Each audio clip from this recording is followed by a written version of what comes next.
I have you now. They want to mess with my droid. They're going to pay for it. This is the way. You may fire when ready. Blow that piece of junk out of the sky! The way you're fighting, you wouldn't have lasted long. Hello there. The ability to speak does not make you intelligent. Glup Shittos Simulator 2023 came out 2 weeks ago, and we're here to talk about it. We had fan favorites Scuva Stev, Z, and the Teenage Mutant Ninja Turgle, and this game is bursting with Glup Shitto action.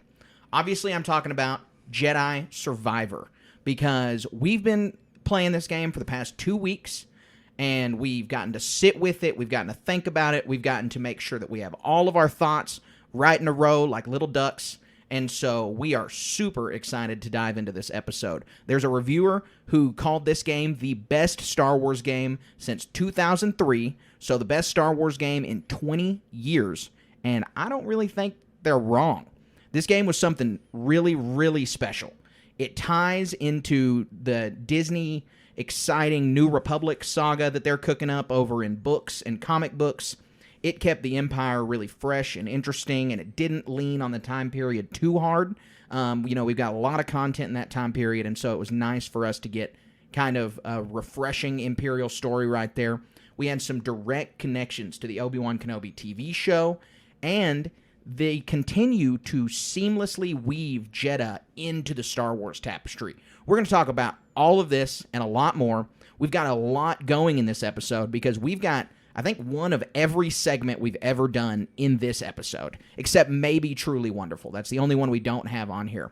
So I don't want to talk any more about the game until we get into it with my co-host, the Priorite-pushing Pyloon purveyor himself, Colin Archer. Man, wasn't this a game?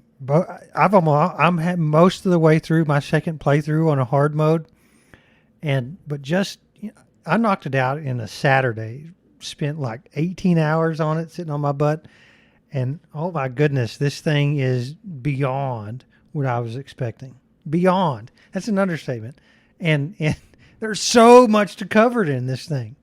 So what do we want to talk about first? What was your favorite moment? I mean, we're talking about the whole thing. Spoilers ahead, right? Of course. So if you're tuning in, hopefully you've played the game, or you're hopefully at you least watched fine us on with stream spoilers. a little bit. Exactly, yeah. I streamed the whole thing. Colin streamed the first part. We had a great time putting that together. And 2 weeks ago, 2 or 3 days after the game, we recorded our rapid reactions. Those were available on Patreon. And so if you are a member of our Patreon, you could check out our rapid reactions to the game 2 weeks early. But let's go ahead and play our rapid reactions for you guys right now so you can get a real taste into what we thought about Jedi Survivor as soon as it dropped, as soon as we were just a couple levels into the game. He doesn't seem to take a hint, this guy. Colin, you have finished Jedi Survivor, and I am still on Kobo, have not progressed. You played the game in story mode. I played it in Jedi Knight mode, and so we're having some different playthroughs. But we wanted to get these rapid reactions out. The game's been out for 3 days now. Colin, what are you thinking? How do you feel about it? So there's two different experiences that are notable here. You're playing it on Xbox, and I'm playing on a PC, and there's a lot to say about this, and which we'll get into. But for me personally, for story-wise and content-wise, this game is off the charts. The story is just, it's better than than Fallen Order, and the quality of it, how it spans and the effects and different things it's uncanny how much fun a person has playing this game. The characters. Some journalists have said Go ahead. that it's the best Star Wars game since 2003, which means it's the best Star Wars game since Knights of the Old Republic. That means it's better than both The Force Unleashes, all the Battlefront games, the original Battlefront 2 and the last two Battlefront games. How do you feel about that? I mean, what do you think? How does this stack up? No, I don't think so. I mean, those are those are games from a different era. It's hard to compare these two things. I mean, you had a lot more choices in Knights of the Old Republic of how to interact with your surroundings and stuff. And whereas there is a lot of interactions and stuff, it's more like you're on rails, kind of. Like, yeah, you can explore Kobo and you can explore Coruscant, but it's not like a sprawling open sandbox type world, which, I don't know, those weren't exactly either, but it seemed like there are more options in those old games compared to this one. Well, but this game wasn't billed as that either. Yeah. This game was definitely billed as the single-player, God of War, Spider-Man, Dark Souls, like those kind of games where it's geared towards not massive open-world exploration, like KOTOR or Fallout or things like that. Yeah, no, it's not that, but there's still tons of stuff to do. The main hub planet, Kobo, and the cantina Greece's cantina that you go to, it has a name for it. That you just need to see. It's really funny. But as the game progresses, activities are unlocked that give a lot of fun depth to the game. And they're not just casual little things where, I can get a different skin or I can go do this. There's encounters that happen during some of these activities that really make the game worthwhile to play. Mm-hmm. And you had mentioned just a minute ago the characters. Why don't you talk about how much you enjoy the characters, and not just the main characters, but the side characters? Right. Because I've played just a little bit, and I love Turgle. No, yeah. I'm glad you brought him up because he's if he's not a Glup Shitto, we're in for a bad day, right? Right. He's a comic relief thing, but so it's really easy to fall into a trap and think of, because you play Cal Kestis, but that's really, he's just a participant in a bigger story. There's multiple antagonists, and Cal Kestis has Marin helps him along the way that you can help influence things, and she plays an integral part to the later story. And then a new character, Bode, he has a jetpack and influences the story as well in major ways. And these are controllable in a sense to the character that help you in your combat and other traveling abilities within the game. So, this is a step up from Fallen Order that, the other characters are part of the story too, but they're even more intertwined than they were. That elevates it above that in a meaningful way. Mm-hmm. Mm-hmm. Colin, I do think we'd be remiss if we didn't mention the technical difficulties of the game. Like you said, I'm playing on Xbox, and so I have seen a little bit of technical difficulty, but not that severe. Really, I've just kind of glitched through a couple bushes. But on PC, it's kind of a different animal. How are you feeling about that? And that's kind of an understatement, right? So I thought about this a lot, and I'm going to use probably a poor analogy, but it's the best I can come up with. So I don't want to bash console gamers. I'm arm in arm with every, especially a Star Wars gamer, to play these games and have fun. But, let's get real. Your Xbox is the same as every other Xbox out there. Every other PlayStation 5 is the same as every other PlayStation out there. That's not true when it comes to PCs. Consoles, they're the Toyota Camry or the Toyota or the Nissan, whatever. They're basic, no frills. They get a job done. Play games, right? Or in the car sense, get from point A to point B. My PC, it's got all these different specs to it. It's a Corvette. There's other people who put a lot of effort and a lot of money into getting their PC to do what they want.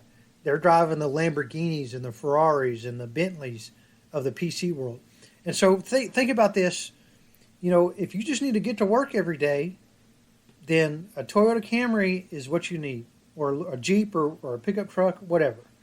It's no frills. It gets the job done. If you really want to get under the hood and make these things sing. And in the context of video games, like from the manufacturer's point of view, it's about dollars, it's about sales. And the largest share of the markets is consoles.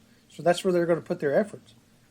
But really, playing on PC, where you can get the most out of these games, as long as the manufacturer respects you enough to do it, which that's the criticism stems from, didn't happen here. A lot of these people with these high-end gaming rigs aren't getting the performance numbers out of what they want that these games should be. I mean, some of these games, when they're attuned for what they need, it almost looks like you're playing a live action movie in some cases. And so, it's fine to sit there and accomplish a goal of get from point A to point B. But in my opinion, where these things really shine, and what people want is when the game manufacturers or software developers, game developers, are able to give people tools and the means and ability to just make these things the tip top of that let customers that have the means to drive what they're capable of, and that wasn't done here. Right. And we know the day we're recording this, the PC patch has come out, and the Xbox and PlayStation patches should be coming out tomorrow. And so we should see some improvement. What I've been saying about it, and like I said, I'm not on PC, I'm on console. I really just haven't been having the issues. But these are fixable things. I would like for them to have not released a game that might have been as buggy as this on PC. But these are fixable. It's not like there's a giant story error, or it's not like one of the characters is just, so boring or just not connecting with the audience. All of the hype around the Star Wars content of the game, the combat, how you swing your lightsaber, how the characters interact, all the planets. I mean, everyone's been giving that 5 stars. It sounds like the only issues with the game are technical, and none of them are narrative. And so, really, I'm very pleased about that result, because technical issues can be fixed. Narrative issues are much bigger problems, in my opinion, and from where I'm coming from. Oh, you're exactly right. And as someone who's played the whole story, it doesn't miss a beat. One small slice of life feature that's better is a fast travel. I don't know if you've encountered this yet, but from like when you finish a mission, or if you're going back to go find a collectible or something that's deep in the forest or whatever, you can get to a meditation point and fast travel back to the main encampment or whatever. And it makes it... I have seen that. Yeah, it makes it less arduous to accomplish whatever goal you're trying to do. And it's... Yep. And you don't have to play it that way. That's what's good about this, is you can fight your way all the way back. You can turn the difficulty up to... And then not only that, but in very slight thing, if you haven't played the game all the way through, bonus modes are activated that make the game harder, even at whatever difficulty you initially picked. For example, the first encounter with the Utapauan senator, or Palin senator, right? He when you first encounter him and break out of your handcuffs or whatever, you just fight a couple of simple stormtroopers and the story progresses. In this bonus mode, I think I fought 8 different stormtroopers as well as a purge trooper, 3 different, and it's extremely tough to get through these characters. And not only is the challenge of whatever difficulty, but also how many enemies and how they fight you is tough. Even the basic encounters with the raiders on stuff, they don't die. They lift their melee weapons and cleave you in half. And they'll kill you in 2 or 3 hits. So like in easy mode, you walk up to them and thump them, and that's that. In the harder modes, it's a challenge. It's a lot of fun. Good. Well, I'm excited to get to those bonuses, and I'm going to wrap this game up. And when I'm wrapped up, our regular listeners are going to be hearing this for the first time in our new review episode for Survivor. So if you're a patron, you probably heard this a week early or so. But if you're a new listener, we're going to hop right into our Jedi Survivor review. So those were our raw, unfiltered reactions about the game as soon as we had just played a couple levels. And Colin, my opinion only improved from Rapid Reactions. It only got better as the whole story unfolded. Yeah, and of course I had advanced knowledge, right? We went over that a little bit because I had finished the game, I think, by the time we did the Rapid Reactions. But man, what was your favorite part? I mean, and not just story-wise, gameplay-wise, because this is a game. How you control the character, how stuff interacts with the world, all of that matters. What were your thoughts? Yeah, I think we definitely need to spend some time talking about the giant improvement of gameplay between this and Fallen Order. Not that Fallen Order had some bad gameplay, but the way that you can switch between styles in this game, you can keep 2 lightsaber stances at once, you can really make the gameplay your own. It's not just character customization. It's, I played with the dual-wield saber and the crossguard saber basically exclusively. I never really touched the blaster and saber or the double blade. I only used the single blade until I got the crossguard. And so my playthrough is completely different than yours or from someone else who might have used the blaster and the double blade. It was, the variance in saber was probably my favorite gameplay aspect. Wasn't it, though? I love that, too. I loved after going back through, after you've unlocked all the abilities, going back through all these hidden and secret areas of the game, unlocking as many stems you can get, fighting all these word enemies like the what's the big giant? There's a bunch of big giant monsters. Tons of creatures. Tons of of creatures. Creature secret Star ones, Wars. hidden ones that you can't unlock until you get to the end of the game and unlock some of the extra abilities. So I liked it once your character was fully built, going back to Kobo and exploring what was out there. Not just Kobo, Coruscant, going to the back to the moon, doing this and that. So fun. Getting to the actual essence and penumbra of what the game behind the game. You talk about going in for a replay, which I haven't done yet, but I finished and it gave me the little spiel about New Journey Plus, which I thought was awesome because it gave you all of your unlockables from Fallen Order. Everything that you unlocked in that game came over into this game. So you got all the ponchos, which I hate, which I think I mentioned in the Rapid Reactions, but poncho, Cal Kestis' worst look. Easily the worst. Fallen Order didn't wear the poncho once. That was another supreme aspect of the game, was that rewards those hardcore players of you can go through and find whatever customizations you want, all the way from like Hunter outfits to Obi-Wan Kenobi's outfit to when you get a quarter of the way through the game, you can unlock the old outfit from the previous game. Oh my goodness. And there's all kinds of stuff. At one point, there's really hard to get to area. You can unlock Centauri Kree's lightsaber. Yes, yeah, so cool. I had a guy who watched my stream, and he commented that he noticed that in every playthrough I had a different fit and a different lightsaber because it was just so fun to mess around and customize these guys. But my favorite cosmetic was the Jedi robes. Donned some green Jedi robes that you got on Jeddah, and I rocked those for a really long time.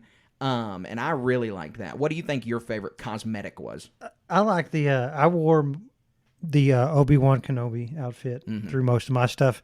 It felt really iconic for being on Jeddah, being a Jedi.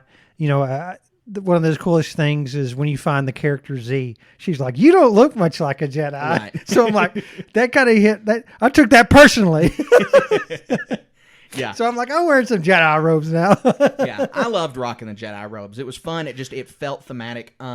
You asked. There's so many aspects of this game that are like through the roof my favorites. There's a lot to talk about, and we're going to get into the story elements and all of that we really enjoyed. But one of my favorite things about the game was Cal's Force journey. In Fallen Order, I didn't feel like that was an aspect of his character that got explored. Like, we know what Qui-Gon and Obi-Wan and Luke and Yoda and Avar Kriss and, name any Jedi out there that we've spent a small number of time with. We know and understand their relationship with the Force. And that was something that I wanted to see explored in this game, and it's something that we got with Cal's character, is that he's developing his own personal Force philosophy. This is a rabbit hole that if we jump down in, we're going to stay in here for a while. And believe me, I am ready to jump in this. So you cut me off if you want, if I get too deep into it. But Cal Kestis exists in this timeline that we don't get to see much. You know, we've got way I past totally this. disagree. I think we see this time period so much. Well, I'm talking about on screen, right? Not in movies. Well, we got Andor and Obi-Wan Kenobi. Well, from a Jedi's perspective, we got Obi-Wan who's doing his weird thing. But, like, let me make my point. So, like, Obi-Wan Kenobi was a Jedi Master, right? This is a Padawan who got left out in the cold and watching his master die.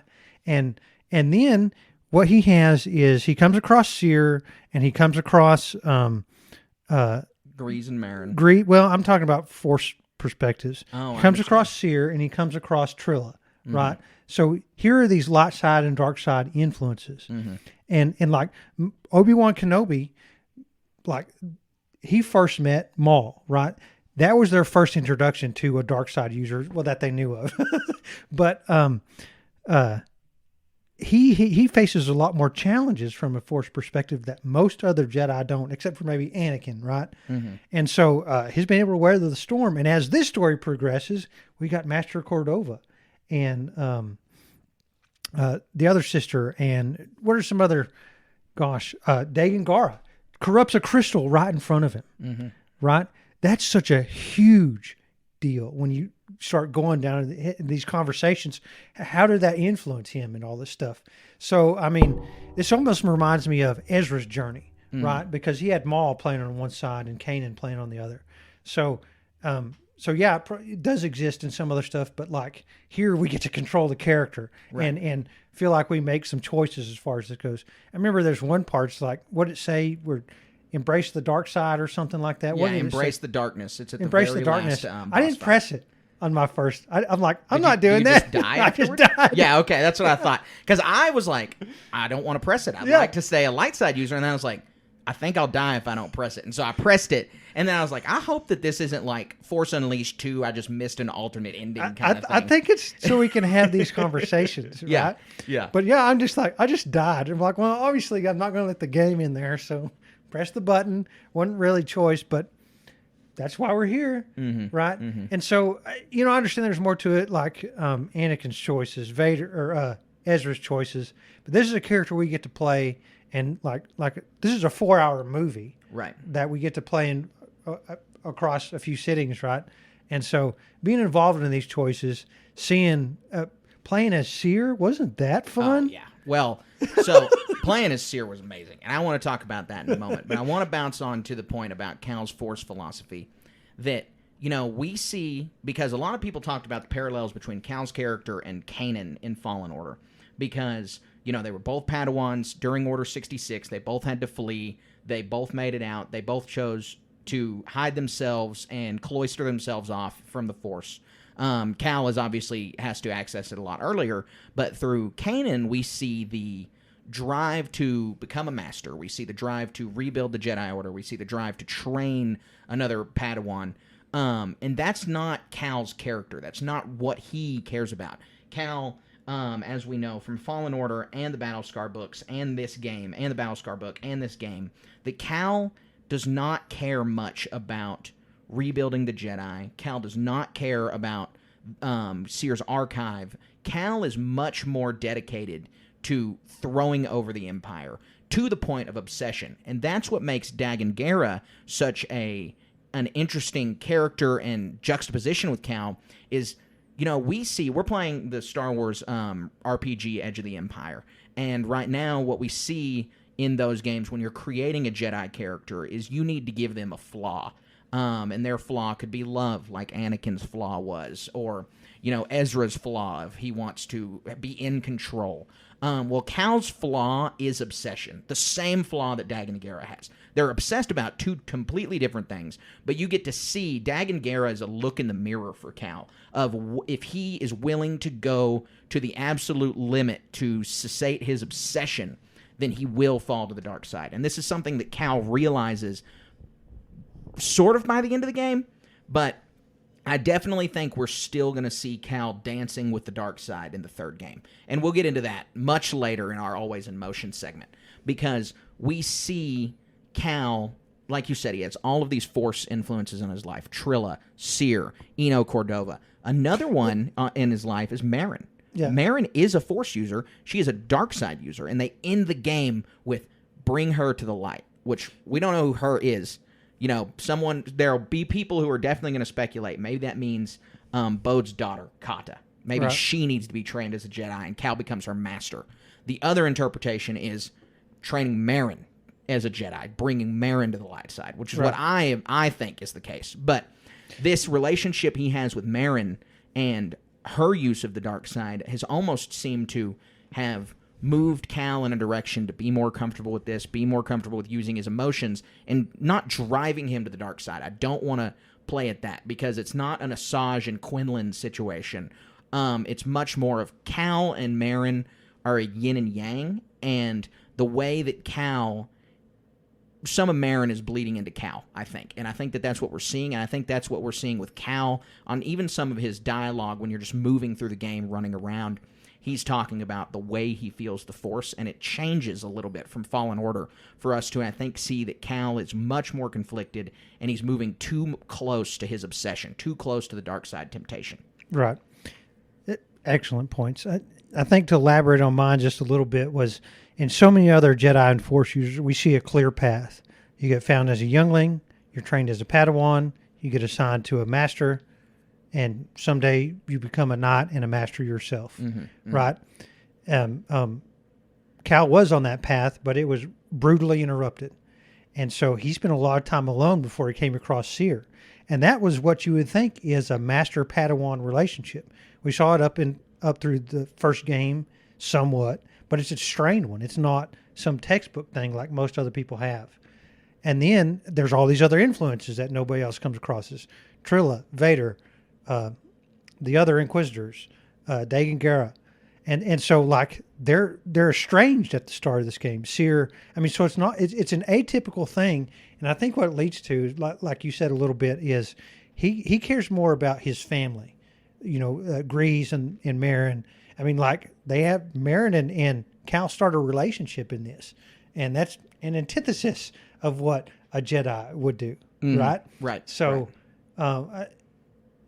it's very fun to talk about. It can get really deep. You're right. I want to continue on this point a little bit with Cal and Marin because, you know, we got that tease in the first game. Then Battle Scars threw a little bit of cold water on it, and it's revived now through this game, which we really knew was coming because of the audience of this game is much wider than the book. And so the payoff here was seeing Cal and Marin kiss.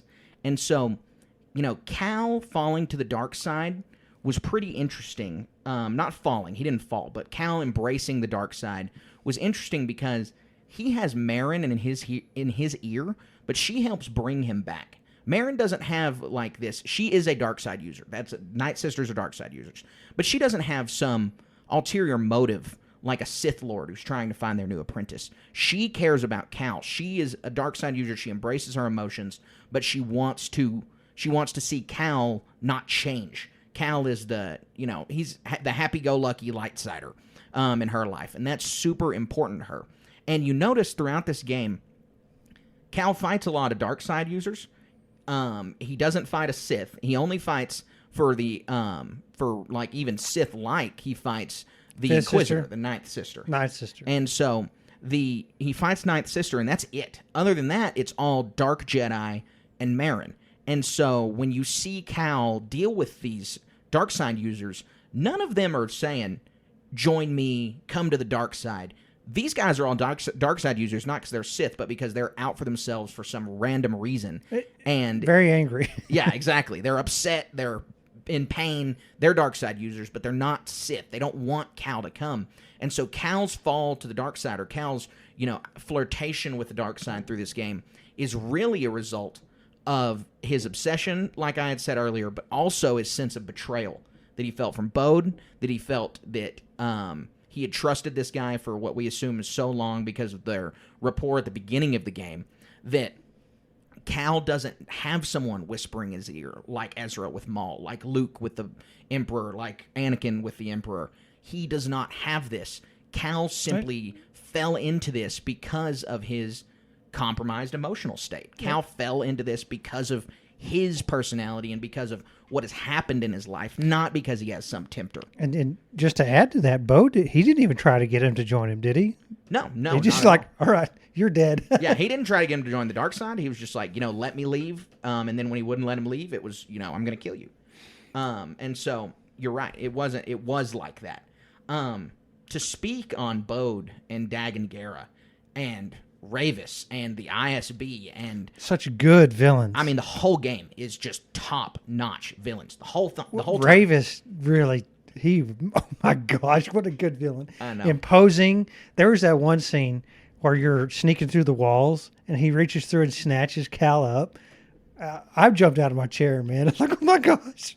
And, he had been in the Jedi prison for 200 years waiting for this to come about. Mm-hmm. Such a good story writing. I know, it was. And, he was an honorable villain. Like, he had a moral code. He stuck to it. He was not just evil for the sake of evil. He wasn't even really evil. I mean, Ravis is Chewbacca.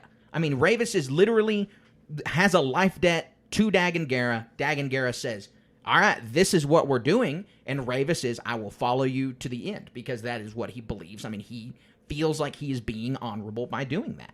And so he is just dark side Chewbacca. I mean, if Han decided to do something evil, would Chewbacca follow him? Maybe not, because they have a friendship now, but for a life debt to truly be fulfilled, that's what that means. Right. And so, at least to Ravis, that's what that means. So we get this dimension of, honorable guy, but willing to go to the distance for his moral code, which was really, really interesting.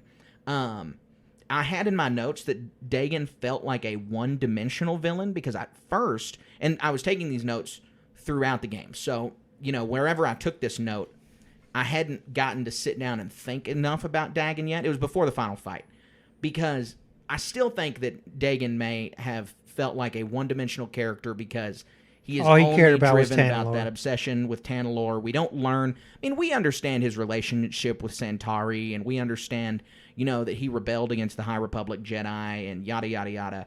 But his importance as a villain, and the reason he's such a good villain for this story, was like we had said earlier, where he is this mirror for Cal to look into. Right. He is Cal and his obsession taken to its logical conclusion. Right. And that's what makes Dagon such a compelling villain. Yeah, and he was fun to fight against. The fights are really tough in this game, depending on your difficulty. Mm-hmm. And watching his backstory develop is so fun. He's one-armed in the game, and at the end, he's got like a, what would you call that, a shadow arm, it's like or a force arm? I don't know what I would call it, but yeah. And I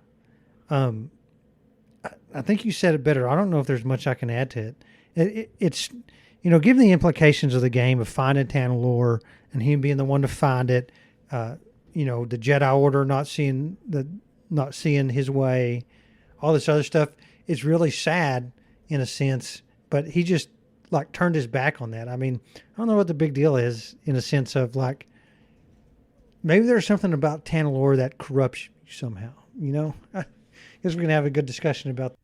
That's something that I wish we had gotten to explore just a little bit, is explore more of Tanalorr and how Tanalorr works and all of that. And I know that it's kind of a smaller amount on the map afterwards, so hopefully we jump to it in the next game. Yeah, on the playthrough, there's not much you can do there.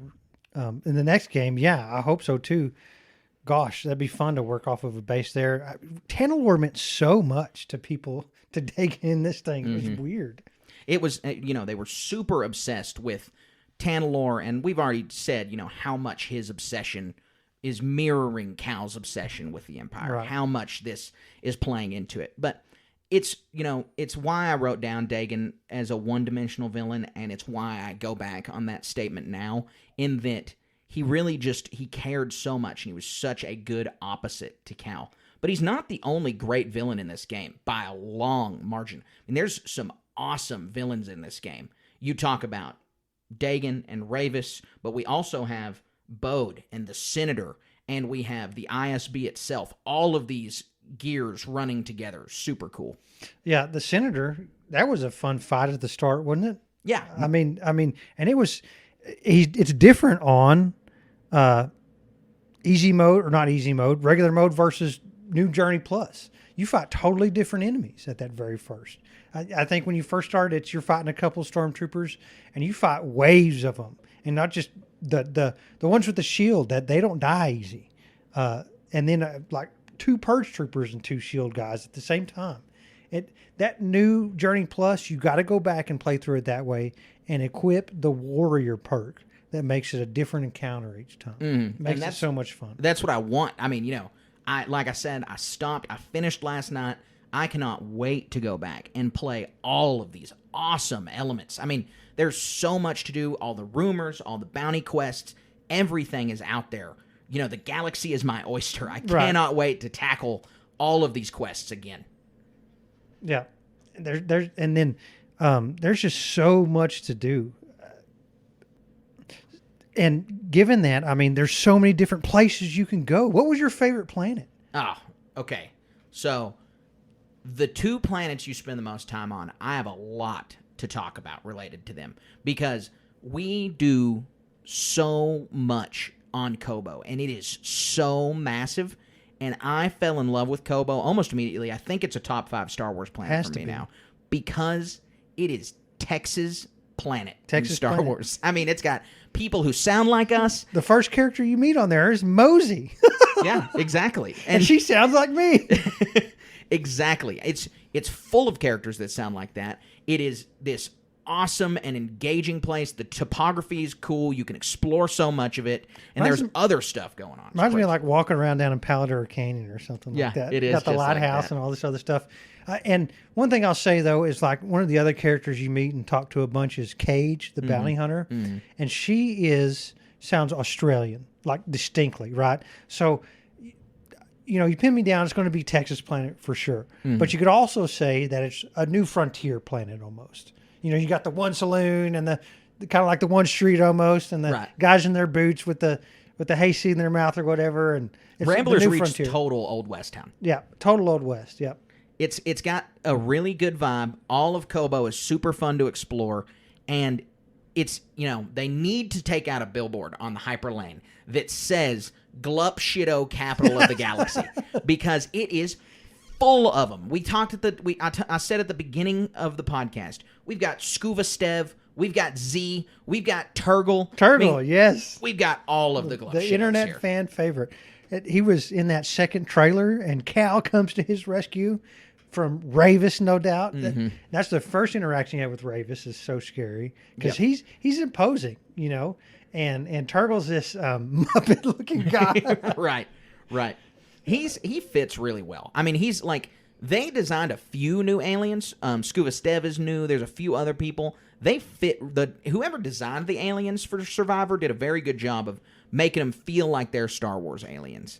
And then you mentioned Cage. She's already an awesome Glup Shitto. I cannot wait to do those bounty quests. Yeah, the bounty quests are immensely fun. Now, have you had it spoiled or anything of what happens at the end of that stuff? I might have, but I don't. We've got to spoil it on the podcast. It's my fault that I haven't gotten there so far. It's a mini game within the game, and you fight the different bosses, which are the bounty hunters coming after you. And Cage is the final boss, but after you defeat her, Boba Fett comes. I knew that. He comes down in his jetpack and just thumps her, and it's a really good time. I haven't played it myself. Watch the videos. You can do that out on YouTube or whatever you like. And just having these little cameos, if you will. I think Tamura Morrison voiced him. I didn't look that close in the credits or anything. But, I mean, what else are they going to do? Right. I was scrolling through Twitter, and I had seen a screen cap that I scrolled by really fast that was Cal and Cage and Boba Fett all doing basically the Spider-Man point at each other meme. And it was the back of Boba Fett, and the lighting was kind of dark in the shot, and so it's just the back of a Mandalorian helmet and a jetpack. And so I convinced myself, I was like, nah, that wasn't Boba Fett. No way. But it was. Yeah, that's what makes this thing so good. But before we talk about Jedi and what the impact that has on the game and us as players, you can't mention Kobo without the High Republic and how this is where it all takes place, right? Right. I know you have a lot of thoughts about this too. So, I've been reading the High Republic books as they've been coming out. They are phenomenal. Star Wars and Del Rey and Lucasfilm, they've been really intentionally growing this corner of the Star Wars universe. Right. They started as novels and comic books. They do audio dramas. It was a heavy story element in this game, and they're going to be the Acolyte. The TV show takes place at the end of the era. There's character from the books that are going to show up in that. The High Republic is slowly and organically growing into this really comfortable part of the Star Wars mythos that I think they've done an excellent job of stewarding, because they hid the High Republic connections to this game so well. Even in the trailer, the only thing you see is Dagan Gera wearing his High Republic robes, and High Republic fans were like, that's awesome, that's all we need for the connection. It's great to see it on the screen. And then you learn the whole story is about the High Republic. Yeah, and you can tell the developers made a very good decision to have a stark contrast between what the regular world is, just, living in this Empire era as we know it, and the stark contrast between that and the High Republic. Mm-hmm. You cross into these High Republic zones. Some of them are like puzzle areas or something like that. Right. And even interacting with Z is totally different. It feels like an amazing she character. Looks different, she acts different, and all her mannerisms are different that make this High Republic thing different and better than and then Tanalorr too. They do an amazing job of making Z appear both ancient and super pristine. She's got the silver plating, all these Jedi are in gold robes. It's clear you're at the peak of the Jedi and you're at the peak of their existence. But she's still, the way she's put together makes her look ancient. Right. The extra accoutrements make her look old. And so the whole character, her mannerisms, her drive to serve the Jedi, she's another Hui Gang from the Clone Wars. We've got this really cool High Republic emissary through her that is she's a piece at a time for these characters. Who I saw a graph one time or a chart one time that showed that if A New Hope took place in 1977, when it was actually released, then this movie takes place in this time. This movie takes place in this time. Well, the High Republic is 1772. Right. That's a good point. To really wrap your head around how long ago the High Republic was, you've got to remember that it's basically as far away from us as the Revolutionary War. Right. And so there's all of this history that's taken place, but they fit her in as a historical artifact really, really well. And the player character gets to step into that in this game, and which is a big reason if you're a fan of Star Wars lore at all, you get to play it. But this is just one aspect of Kobo. This is the most expansive map. You get to ride the Neko, which is pretty much a horse, right? Yeah. All the enemies are here. The Raiders and the Empire and monsters. Mm-hmm. You get to fight. No, that's on the other planet. We'll talk about that when we get there. But dinosaurs, pretty much, and some other things. There's so much to do on Kobo. It makes it so fun. It's a really well put together planet. They do a super good job of painting the world. Like I said, I love the topography of it. Every element of Kobo links together really well. And one of the things I'm very grateful for is because the map is so huge, is every time you return to Kobo for a mission in game, it's in a completely new unexplored area, or you can fast travel right to the beginning of the new area. I totally would have gotten lost without fast travel existing in this game. I'm a doofus. I didn't do that. I didn't even know I could do that. I'm like, what? I felt like an idiot after I figured it out. But I just rode the Neko everywhere. I had fun doing that. I saw the Jawas are even there. Yeah, they got a sandcrawler on that Space planet. Cockroaches are everywhere, man. I want to see how they deposit those. I want to see a Jawa mothership, how they deposit those on a ship or on a planet. That's worth it. That's definitely worth the story. Kobo was just like I said, it's become probably a top 5 Star Wars planet for me. It's probably been explored or has been fleshed out as much as Tatooine or Coruscant has been. It really has. We've got plenty of planets in Star Wars that have been on screen that don't have near the backstory and the depth that Kobo do. Yeah, no, you're right. That Kobo does. Kobo does, yeah. So and it's in the Cal Kestis vein, so you can jump and fly and do all these other stuff. You have to almost beat the game and unlock the abilities to go back and get down into the nitty gritty and all the cracks and crevices to find out the secret, all the secrets, the extra stems and cosmetics and stuff. Right, and you know, boss fights. It may be beating a dead horse a little bit, but the customization through the different abilities that you have and the ways that you can do things and the way that you can fight these enemies. Like, you sit down on a meditation point and you can spec into all of these different aspects of the game that your character, not just in the lightsaber stance and not just in the visual customization, but literally in what kind of Jedi Cal is totally it's spec different for everybody. So when I played through it, I focused mostly on the confusion. It was really fun. Like, and you can confuse all except for like the mini boss enemies. So you don't have to do it at the same time. You know, you'll find as you play through this, you die a lot unless you're exceptionally good at these games. But like, you get to a group of enemies or stormtroopers, you can confuse the missile launcher guys, so they blow everything up. You can confuse the a problem I had, because I didn't think like you playing through it, was I would confuse the flame trooper guys, and they would burn everything. It was fun. So I spec'd into telekinesis instead of spec'ing into confusion, because you told me when you started playing, you were like, I spec'd into confusion, and so I was like, I want to have a completely different playthrough. You also told me, you were like, yeah, I don't really like using the crossguard, so I immediately was like, I'm using the crossguard, because I wanted us to have as different a playthroughs as possible. And so, like I said earlier, I do dual wield and crossguard, and then I spec'd hard into telekinesis. I mean, I think I maxed telekinesis out. So I would take flame trooper guys, or I would take rocket launcher guys, and I would just force pull them and stab. Force pull and stab. I'd stand at the barrier of a room, and I have a full force meter, and I would force pull like 8 guys and just stab in the chest, stab in the chest, stab in the chest to try and clear the room.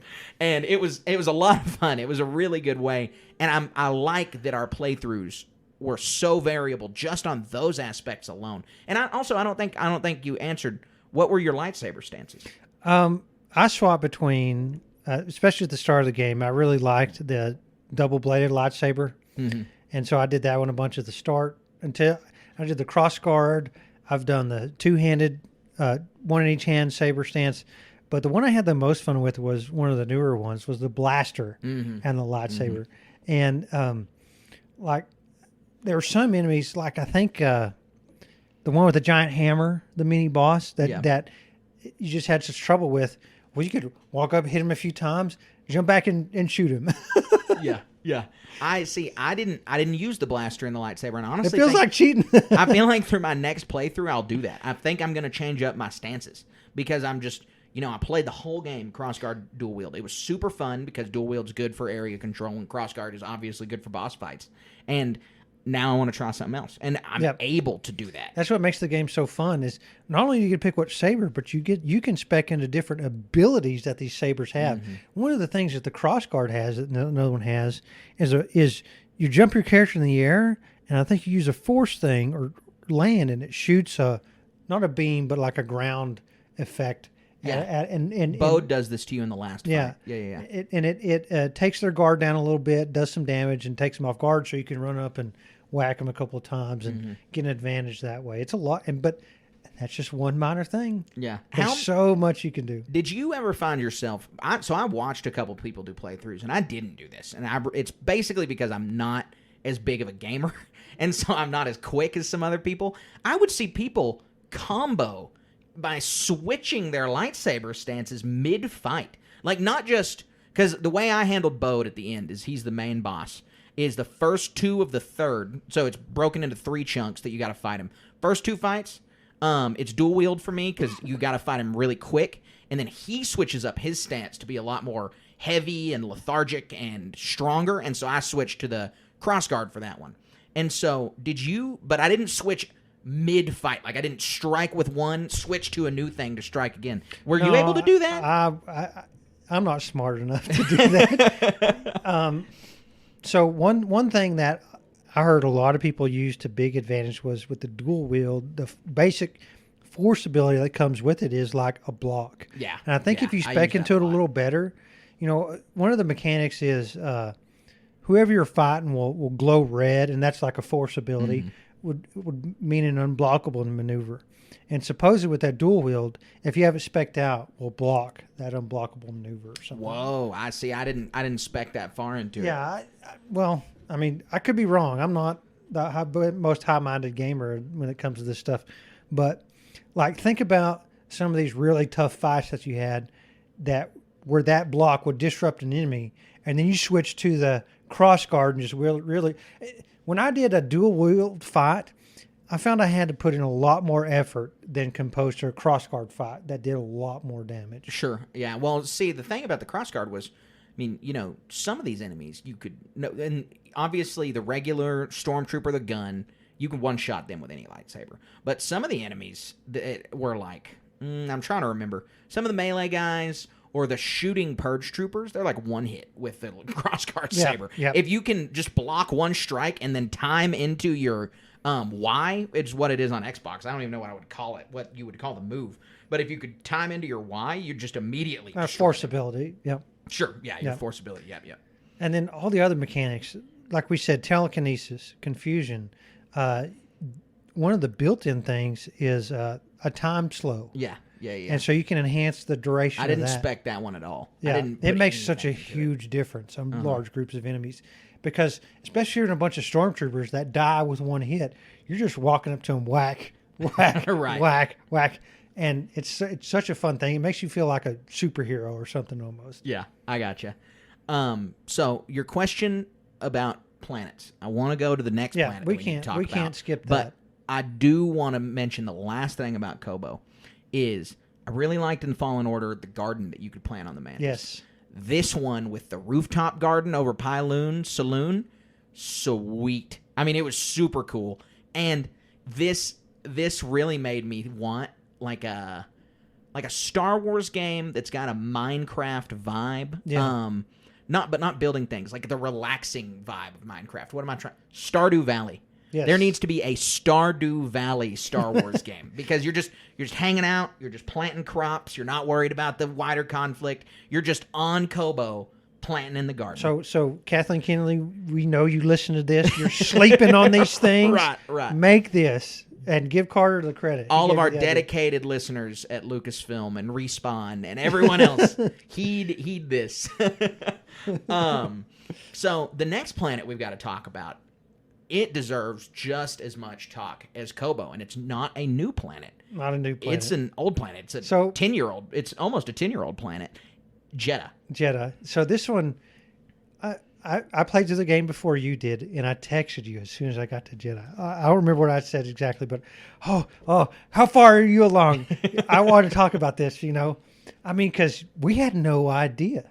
We saw Seer from the previews. We didn't know where she was at, but I'm like, we get to go to JEDI? Oh, my goodness. And what we get to do there, my goodness, is so fun. I know. There's a lot to talk about JEDI.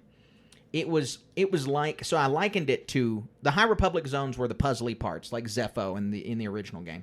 And I will say, just a small note on the puzzles, this game had way less puzzles than Way Fallen less Order. puzzles. Does not bother me one bit. But I know some people love puzzles. Some of the puzzles in the first game were mandatory. Yes. Most of the puzzles in this game are optional. Yeah. And I just, look, I mean, I don't dislike puzzles, but I like climbing around and fighting stormtroopers more than I like solving puzzles. Right. So I wasn't upset about it, but I did notice, this is like an eighth of the amount of puzzles. I really only remember 2 puzzles that you had to solve to get And the they're story pretty along. basic. And even ones that weren't intended to be puzzles, it was just me being a doofus. And where do I go? I'm swinging on this rope. Do I let go of this wall? Oh, I jump over here and die. Oh, I jump over here and die. Where do I go? I had one of those in on Nova Garen in the Imperial Stronghold.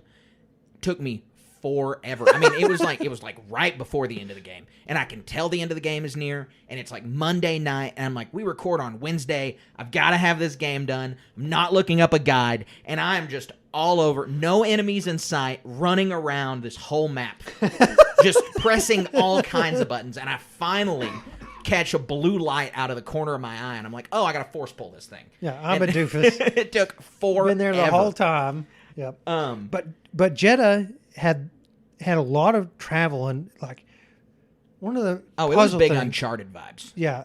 You had to force pull these things. There was lots of wind that would blow your character. Mm-hmm. You had to force pull these things that were like wind chimes, giant wind chimes, deep baritone wind chimes that would stop the wind, but just to travel through different. But the lore thing, like there's fallen statues everywhere, It's all these gorgeous. ancient ruins. It felt like, this time skip that you're going in through the High Republic is another time skip in a sense of you're going back to ancient Jedi. Yes, I totally agree. You have this concept that a lot of people talk about in Star Wars, and I know that you know this, but that some people who are listening may not, in that, there's two kinds of Star Wars fans. There's those who are in it for the wars, and there's those who are in it for the lore and the lores. And so that doesn't mean that you don't like both aspects like us and most Star Wars fans, but you kind of got your favorite. I mean, you love dogfights. You love in space aerial combat, talking about aces, like that kind of thing. Or Jedi's lightsaber fights. Right, exactly. And then I love the history of the Jedi. I love the philosophy behind the Force. Like, I love hearing the way that different Jedi feel the Force. And so this game is full of the lores, because you've got two planets that basically exist to tell the story of the Jedi, that tell the High Republic, like you said, on Kobo, and then you have the ancient Jedi on Jeddah. And we're getting this Dawn of the Jedi movie from James Mangold whenever it's going to come out. And if they only visited Octo and Jeddah, I would still be happy because of how much story could be told just on those two planets alone. Yeah, yeah. It's like a mystical planet, and Seer has her headquarters there. Which was brilliant of the designers to be like, where would you open up the new Jedi archive? On Jeddah. Of course you would. Yeah, and her mission is to, like we saw in the book, is rebuild that archive. And it looks like you're stepping into one of the prequels. Yes. With what's her name? Gosh. What's the Jedi librarian in there? Oh, yeah. Man, you totally met Jocasta Nu. Jocasta Nu, yep. Yeah. Yep, so she's not literally, but the new Jocasta Nu in a sense. Yeah. No, she on really a smaller is. scale. I mean, she is the caretaker of like all of the Jedi and she's collected so much stuff. And another thing we get to find out is she has found her Jedi Master. Oh man! So this was such a big deal. I didn't even notice. I'm like, what? This was the big like LMAO moment for me in the whole game, that I was just like, they're just gonna bring this guy back, zero explanation. You get like 2 lines of dialogue explanation. Yeah. I get it. Blink and you'll miss it. There's a really good comic book. Well, really good is subjective, but there's a good comic book that's a Jedi Fallen Order tie-in comic book, and it's called Dark Temple. Mm-hmm. And it tells a story of when Seer was Cordova's Padawan, and they were on these exploration adventures. And so from that comic and from the lines of dialogue in the game, you can glean that Cordova is this like Jedi explorer. And I love the way that he avoided Order 66 was just not being around. Like, he's just somewhere in the unknown regions. He comes back to the galaxy, presumably having sensed the tragedy, and now he's got to figure out what to do. I mean, that's a really cool reason for why a Jedi would have survived Order 66, and a really cool like character driver for him. And we get, Cordova was a character for Fallen Order. I mean, we interact with his hologram a bunch. And so he's BD1's owner. Yeah, he might have more lines in Fallen Order than he actually does in this game that he's literally in. But but he's not impactful. He's like a passive thing. Yeah, sure. He's the scientist guy. I mean, he needs to fix the compasses, and he needs to, research the High Republic, and he's just this real wise guy, which is really cool. I mean, I like that concept of a Jedi. I like that concept of a Jedi so much that in the Star Wars RPG that we're playing through, that's basically my character minus the Jedi. I'm just an explorer. It's such a big deal in a sense of, because where were we at the start of this journey with Fallen Order is Cal's by himself, and the Empire's oppressing him. Now he has Seer. Now he has Cordova. And who else we find at this planet when we get here in the game is Marin. And this totally changed, story-wise, the thing on its head because of what develops with Marin in this part of the story, part of being on Jeddah and what they accomplished it. I know, because they did such an amazing, people have been saying, and it's only been a year since the Obi-Wan Kenobi TV show came out, but people have been saying for a year, where's the hidden path? Are we going to mention the hidden path again? Yes. Are we done with that concept? Where's the hidden path going to be? And it's on full display here. And you even remarked in your stream of when you're on Coruscant, you see one of their symbols right off the bat. Very cool that they're in this. And so this is one of their pass-throughs, I guess, if you will. Not a headquarters. Well, they don't have a node. I think they call them nodes. A node, yeah. And so they're doing the good work of securing refugees, if you will, right? And gathering data and artifacts. And it's so fun on this discovery because you start out and one of the first things you face is the giant scorpion monster. You remember the name of that? I don't. No, I don't remember the name of that one. It's got like a lobster claw. Yeah, I don't know. I have no idea. And you meet Marin and you fight the Empire, and we don't see any of the. No, all we fight here is the Empire, right? Right. And in monsters, and such a fun little trying to figure out not puzzles but challenges on how to get to the end of the level are really fun here because, like I said, the wind organ and some abilities you unlock here. You unlock one of the best abilities that wasn't in the last game. Was you can double jump, but this is like a force propel or something like that, right? And this really makes the game so much fun. Well, and the presence of the Empire on the planet is so this game takes place the same year as the Obi-Wan Kenobi show, right? And it takes place 1 year after Solo, the movie. And so when you have these elements kind of loop together, when you tie those things together, you get this concept of the Empire basically at its not at its peak, but nearing its peak. I mean, it's the Empire's peak of power is like the day before A New Hope. It's during Rogue One. Right. But you really see the Empire. It doesn't have any stutter steps. We have in the Darth Vader 2017 comic at the very beginning. It's like the Empire's on unsure footing. It's the first few months of the Empire. But we're 10 years. This is the 10 years into the Empire when this game takes place. And so you have its power on full display. You have like the fearsome Empire. We see in Kenobi the path can just, all they can do is run from the Empire. We get the important connection in this book, and it's the same thing. And you just get the Empire firing on all cylinders because the project begins to fall apart after A New Hope. It's during the 4 years of the Age of the Rebellion. I mean, that's like the Empire is in full-scale war. They are in a conflict. They are obviously being challenged, demoralized from the Death Star being gone. Exactly. The rebellion is trying to supplant them. At this point in the Star Wars timeline, it is the Empire is one. It is all these guys can do to just stay hidden. Disparate terrorist cells. Yeah, exactly. And so combating the Empire. It's really, really compelling. And like you said, you're climbing around, you're fighting all kinds of enemies on Jedha, and one of the best parts about being on Jedha is the seer level. Oh God! Well, this is the second time you go back to Jedha, and first time, what do? We go and we find out that what was the purpose of our first? Yeah, well, we got to go to Seer to figure out the compass. Yeah. And so you go back to basically bring the compass to them, the one that you found on Kobo, and the Empire is. Well, this is one of the major turning points of the story. The Empire, gosh, I don't remember exactly. You played it more recently than I did. Is this where Bode? Yeah, well, Bode, you find out the betrayal. Oh, yeah, here, right? This is where the betrayal happens. The betrayal happens right before the Seer level.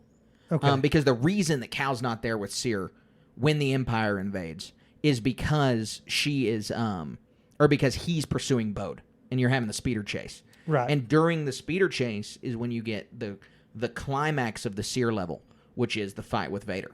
But that Seer level is fun because almost no matter what enemy she touches dies. And you got a little puzzle thing because you have the AT-AT walkers here, right? And she is able to, with her ATST, I don't remember, but big walkers, right? But she drops the boulders on them with her abilities. It seems like she has different abilities. No, you're right. AT-ATs. Yeah. Sorry. Yeah. Yeah, they're big ones. Yeah. And so what turned into a route was less of one. Yes. I guess. Yeah. Wasn't as fast. But she stops the AT-ATs and goes back in, I guess, to recover some of her data. It's to recover the codes for the path. That's right. Yeah. They have two. There's like Seer's got two goals, and there's two missions here. Marin is helping the path, and they've got these codes that will reveal all of the path locations. And that's what we do the first time on Jedha. No, it's also the second, because she gives them to BD, and she's like, take these. Because the other is Seer maintaining her archive, which is completely destroyed. Right. It's just, it's toast. Yeah. You get in the first game, Vader was such a surprise. He was also a surprise in this game. I mean, if you came up to me and was like, I'll bet you $20 that Darth Vader's in Jedi Survivor, I was going to probably bet you. I probably would have said no. I would have said no as well, because it's like, surely they can come up with some, like the Grand Inquisitor or... Right, exactly. Someone else. That's what I thought. Or, I mean, Maul exists around here. I don't know why he'd be involved with this, but... Sure. Yeah. But there's plenty of people you could find, but Vader again was perfect. Perfect. Yeah. Well, it was a final confrontation. In the Sam Manning book, it even posits that she's the most powerful Jedi in the galaxy, right? So, and then it's been a long time. She's gathered all this knowledge, and I think even in the dialogue between Seer and Vader in this is she's thirsting for this confrontation in a sense of like, he's the embodiment of evil in the universe or in the galaxy. And this is her opportunity to cut off one of the heads of the Hydra, if you will. And so, for a minute there, which is what these games should do, it looks like she's going to do it. Yeah. Well, you see, we get Sears. You mentioned her fighting style earlier. This was a really important element to me because, like in the Battle Scars book, talks about how hugely powerful Sears is as a character. Well, from Fallen Order, the gameplay really felt like it was, it's everything they could do to not get killed by Darth Vader. Yeah, always on the back foot. Yeah. Here, like you said, she is one-shotting everybody except for Vader, and she's holding her own against Vader in a really good way. And so she feels so powerful, and it feels so natural. You're like, she was a Jedi Master during Clone War. Like, this is how a Jedi Master would play in a video game. And you see how much farther Cal has to come to be able to do this. Right. And one of my most favorite elements of Seer's fighting style and the way she's doing everything in this is that just right after in the game, and you have the ability to start tapping into the dark side as Cal. When you tap into the dark side, he is using Seer's fighting style. And so in those fights, when you have those dark side goggles on, for lack of a better term, he is swinging his lightsaber just like Seer. And so we learned in Fallen Order, we learned in the Battle Scars book, and we learned in this game that Seer, since Order 66, has had a big internal struggle with the dark side. Right. That she used the dark side to defend herself and Cal against Vader, and that she is really, really scared of touching the dark side because she saw what happened to Trilla and all of these elements. And so I don't know, and I think it's important for it to be up to interpretation of if Seer was touching the dark side or not in that Darth Vader fight, but they make the important dialogue acknowledgement during her funeral and at the end that, she died a Jedi, she died embracing the light, she won her battle with the dark side. Even if she didn't win her battle with Vader, it's so much more important for her to become a part of the living force and for her to become a part of the cosmic force this way, in that she was able to overcome her struggle with the dark side. Excellent points. The rest of the fight is awesome because you think you've gotten Vader beat. I mean, you don't really, because you're a Star Wars fan and he shows up. He takes a big hit. Seer drops a bookcase on him, for lack of a better term, right? I mean, it's on fire. Right. So he's going to pop out. And when he does, he's singed and does the labored breathing like they do. Mm-hmm. And that's when the climax is. She jumps towards him. And it looks like they're both stabbed or something, like the camera pans down, and she hasn't the not all too, but the what's the right the abdomen strike, the lightsaber abdomen strike that so many Jedi die from, and some live from, and there's no rhyme or reason of what an abdomen strike is going to do anymore, right? Right. And then you have Vader just ignore the fact that he was just in a fight, walk away, not even look back. He knows Seer's dead. And then you have that time skip and Cal to find her. The whole thing is just really well done. It gives a really cool impact to this story. And I want to point out about the Vader fight that the way that they did his skin when they collapse the bookcase on him and he emerges from the fire is... There's not very many Vader looks, right? Because he's the same. He doesn't change his clothes. He's the same person. He looks the same. In the Force Unleashed games, though, you hurt Darth Vader enough to where he's like in this battle-scarred suit and there's chunks from his armor missing, just like you see on Malachor when he fights Ahsoka and just like you see in Kenobi when he fights Obi-Wan.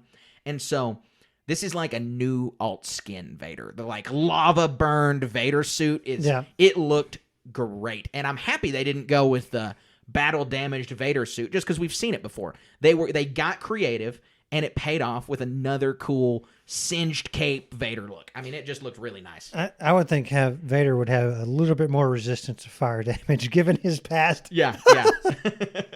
You're right. They did the whole reveal with that really good job.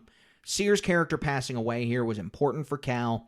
They gave her such a compelling Seer story. And Cordova. Yep. Seer and it is important. I didn't mention that. I forgot about that. That Cordova's also killed. Bode kills him. Bode kills him just straight up. That one was a little. I mean, I don't really have any emotional investment in Eno Cordova. He's neat. He's a cool Jedi. It's cool that he's an explorer. If anything, it's like, Cal had this potential with 2 Jedi Masters able to train him in different ways, and now they're gone. Well, and if the Tanalorr plan could have worked out, I mean, you've got those 3 Jedi. You've got any other Jedi passing through the path. That's Dagan Gera. He says he's going to take the Bedlam Raiders. He's going to start training Force users, and they're going to, baptize the galaxy in fire by going after the Empire with this massive army. I mean, that's basically still what Cal wants to do. Dagan Gera's just evil, and Cal's not. And that's the only difference.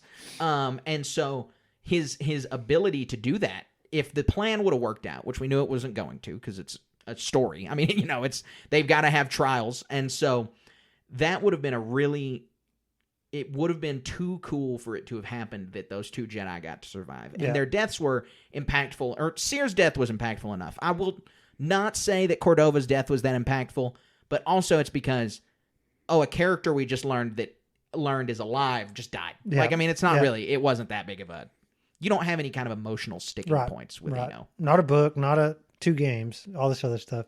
Right. He's just there and then he's gone. Yeah, he was a hologram, and now he's a guy, and now he's dead. and luckily he fixed the compass to Tanalorr. Yeah, exactly. Before he died. Yep. And so it's important to know here that at this point in the story, Bode, as soon as Cordova fixes the compass, Bode steals it. Yeah, kills him, steals it, speeders away. And that's where you get, the rest of the game. And so the last thing I'll say about Jedha before we move into... There's 2 things I want to say about Jedha. One, we learn about a bunch of the High Republic stuff on Jedha just through Eno Cordova's narration. And one of the things he says is Tanalorr was attacked by galactic marauders. And he continues his sentence and he goes on. So if you're just listening to this, no dialogue indication for anything. But if you're reading the closed captions, behind galactic marauders, they have in parentheses the word nihil, Nihil. Okay. And I about spit my blue milk out when I read this. I didn't notice that. What does that mean? So the Nihil are the main antagonists of the High Republic book series. Like they are what you're fighting throughout all the books. They are who the Jedi's big bad is. They're essentially space Vikings. They're not pirates. They've got they're like a nation. I mean, I won't spoil it because it's too good and it's too new, it's too fresh. But they're space Vikings. And so I am positive that in Phase 3 of the High Republic, which starts in October, we are going to get the Battle of Tanalorr. Some Dagan Gera and all that stuff? Yeah, we're going to get Dagan Gera. Cool. We're going to get Centauri Kree. We're going to get the Battle of Tanalorr.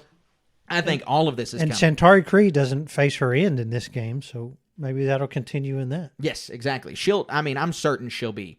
There's no way they're going to write these books without heavy mention to Survivor because they want people who played this game to go get invested in this. Well, I'm looking forward to that. That's going to be amazing. It's going to be great. I can't wait. I mean, this just I'm already a big High Republic fan, and this is just ratcheting up farther and farther and further. Yeah.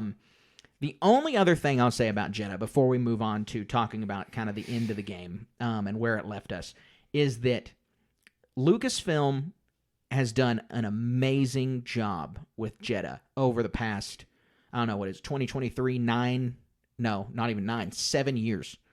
Over the past 7 years, they have taken this planet that was invented and the backstory was invented by Disney for Rogue One, to just kind of, explain some of the history of the Jedi and give us a little bit of weight. And it was a cool planet in Rogue One. It was already like, wow, I can't wait to learn more about Jedha. Yep. But since then, we've gotten Survivor taking place there. There's an audio drama called The Battle of Jedha. We've seen Jedha. Luke has gone there after the Death Star blew part of it up.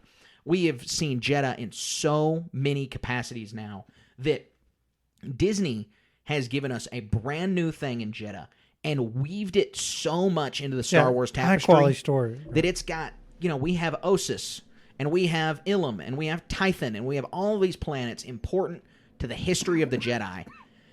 Well, now we have Jedha, which is brand new and also so important to the history of the Jedi, and it just makes you fall in love with it, and it doesn't get stale. I mean, we're on Jedha. It's another desert planet. Temples everywhere. Yeah. Temples everywhere. But you would think it's another desert planet. There can't be that much going on.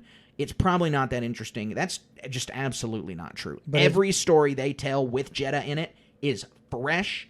It feels good. It's like brand new storytelling. I cannot say enough about how cool it is. We want to know more. I mean, because it's the Jedi super lore planet. Yes. We probably don't know what they have in store for this, given the movie coming out potentially. Yeah, no, you're absolutely right. That's what. Yeah, I mean, the Dawn of the Jedi. This game got me speculating more on that, and it's just like it has to go to Octo because that's where the first Jedi is from, and so he's definitely there. But Jedha becomes an important Jedi planet so early on in their history that I just really, really think we're going to get to see there. I hope so. Fun fact, too, about Jedha, just to get people continually invested in the High Republic, is the audio drama The Battle of Jedha, which takes place during the second phase of the High Republic. It details when the last Jedi statue falls on the planet. So the Empire didn't knock it over. It's 200 years it's been laying on the ground. Yeah. And so just that one shot you see of it in Rogue One, you get to see where that was. So I can't say enough good things about what this game did to continue to push Jedha into the forefront of people's minds. Right. Yeah, let's see more. So we're nearing the end of the game. We just had Bode steal the compass, and we were able to track him to Nova Garen. And Dagan Garrus defeated. You defeat him and get the compass, right? Which was, I didn't have a problem with defeating Ravis and Dagan in the beginning because Bode betraying you was a good twist. Like, it made sense. It felt good. Yeah, there's got to be a twist given the last game. Right. But at this point, I'm sitting there like Saturday evening, I'm like, this isn't the end. I'm glad it wasn't. Yeah. No, I was in the same boat. I was like, whoa, there's more? There's like a lot more. But you had called that Bode was going to be, I had no idea. Yeah, I had no idea. You're right. On some I of think my you had called playthroughs. it like, he's kind of sketchy. He was being, I mean, if you have hindsight, you can definitely tell. But I think even there, they at least telegraphed him being suspicious, because it was really, if you look at the way the character model like held his eyes a lot of the times, you're like, and you could have chalked it up to just it being a video game, and so they didn't get the eyes right on his character. But he's like looking around, and now that you know that he does betray you, it makes total sense. But his mannerisms super sketchy. He's a sketchy guy. Yep. But so you go to Nova Garen, and it's this Imperial Security Bureau secret base in an ice asteroid. Yep. Already an awesome concept. We've seen so much of the ISB. I mean, we've seen him in Andor. We saw Callus in Rebels.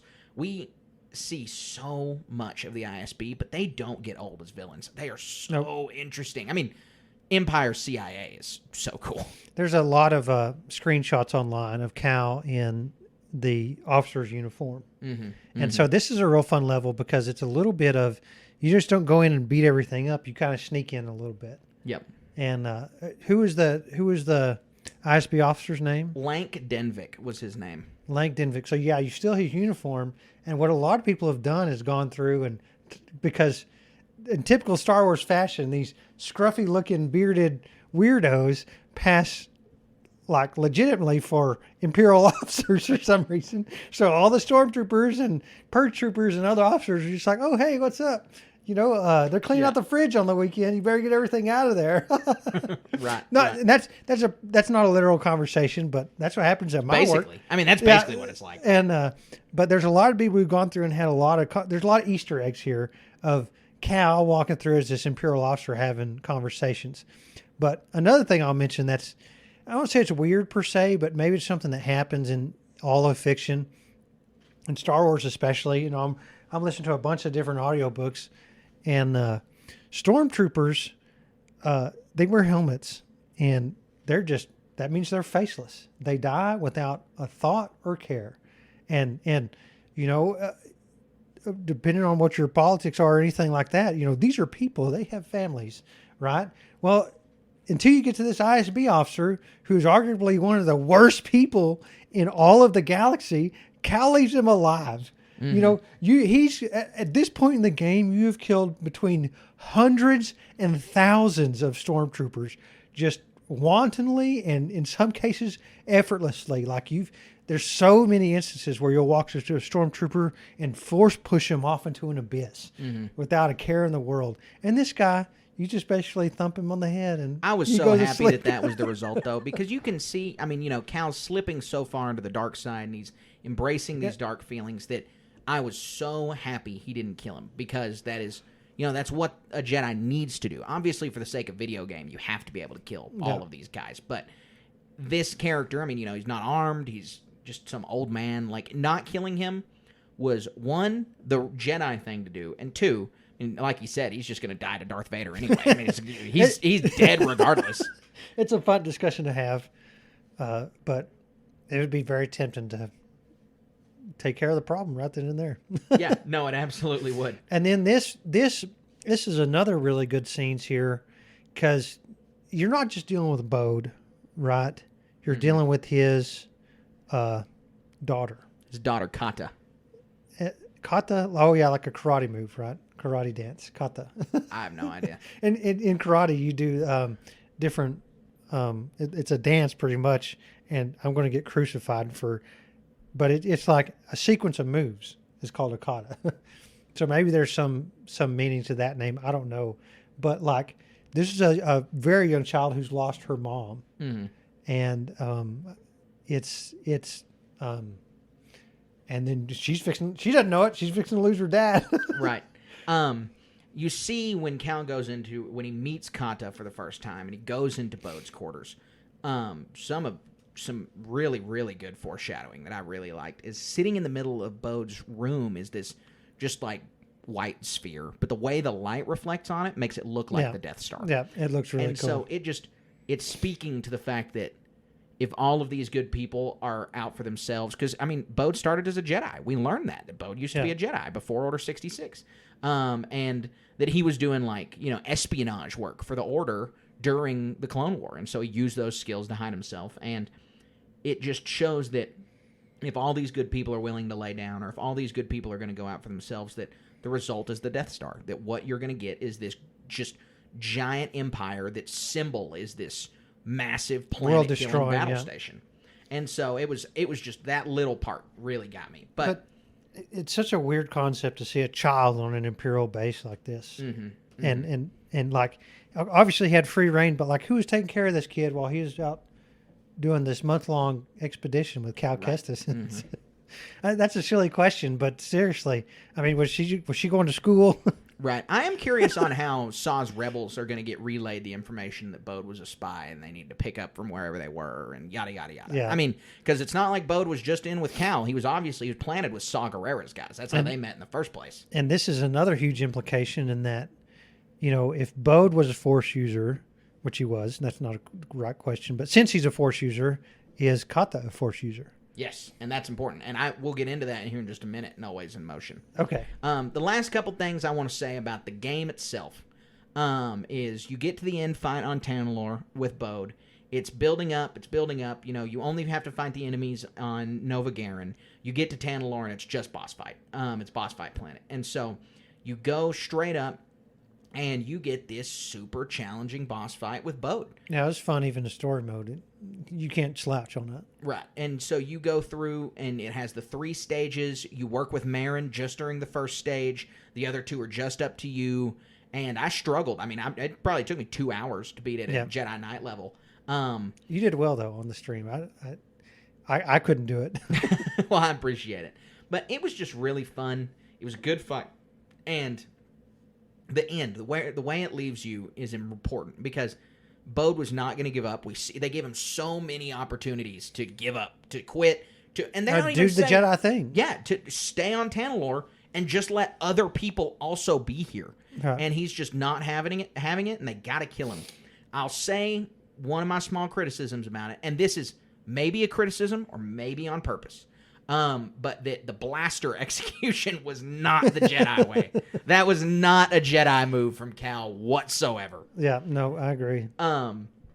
We go to Seer, Cordova, and Boat's funeral. We see them burning on Tanalorr.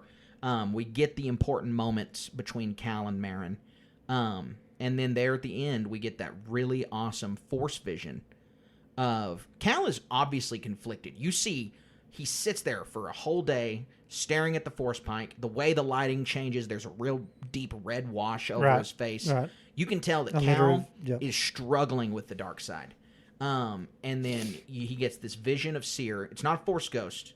Very clearly not a Force ghost. She did not become one with the Force in that way. She became one with the Force, but she didn't, ascend to like Qui-Gon and Yoda and Obi-Wan. Yeah. But he has this vision where Seer tells him, train her, is what she says. And then the game ends with a look at Seer's lightsaber. And that's all we got.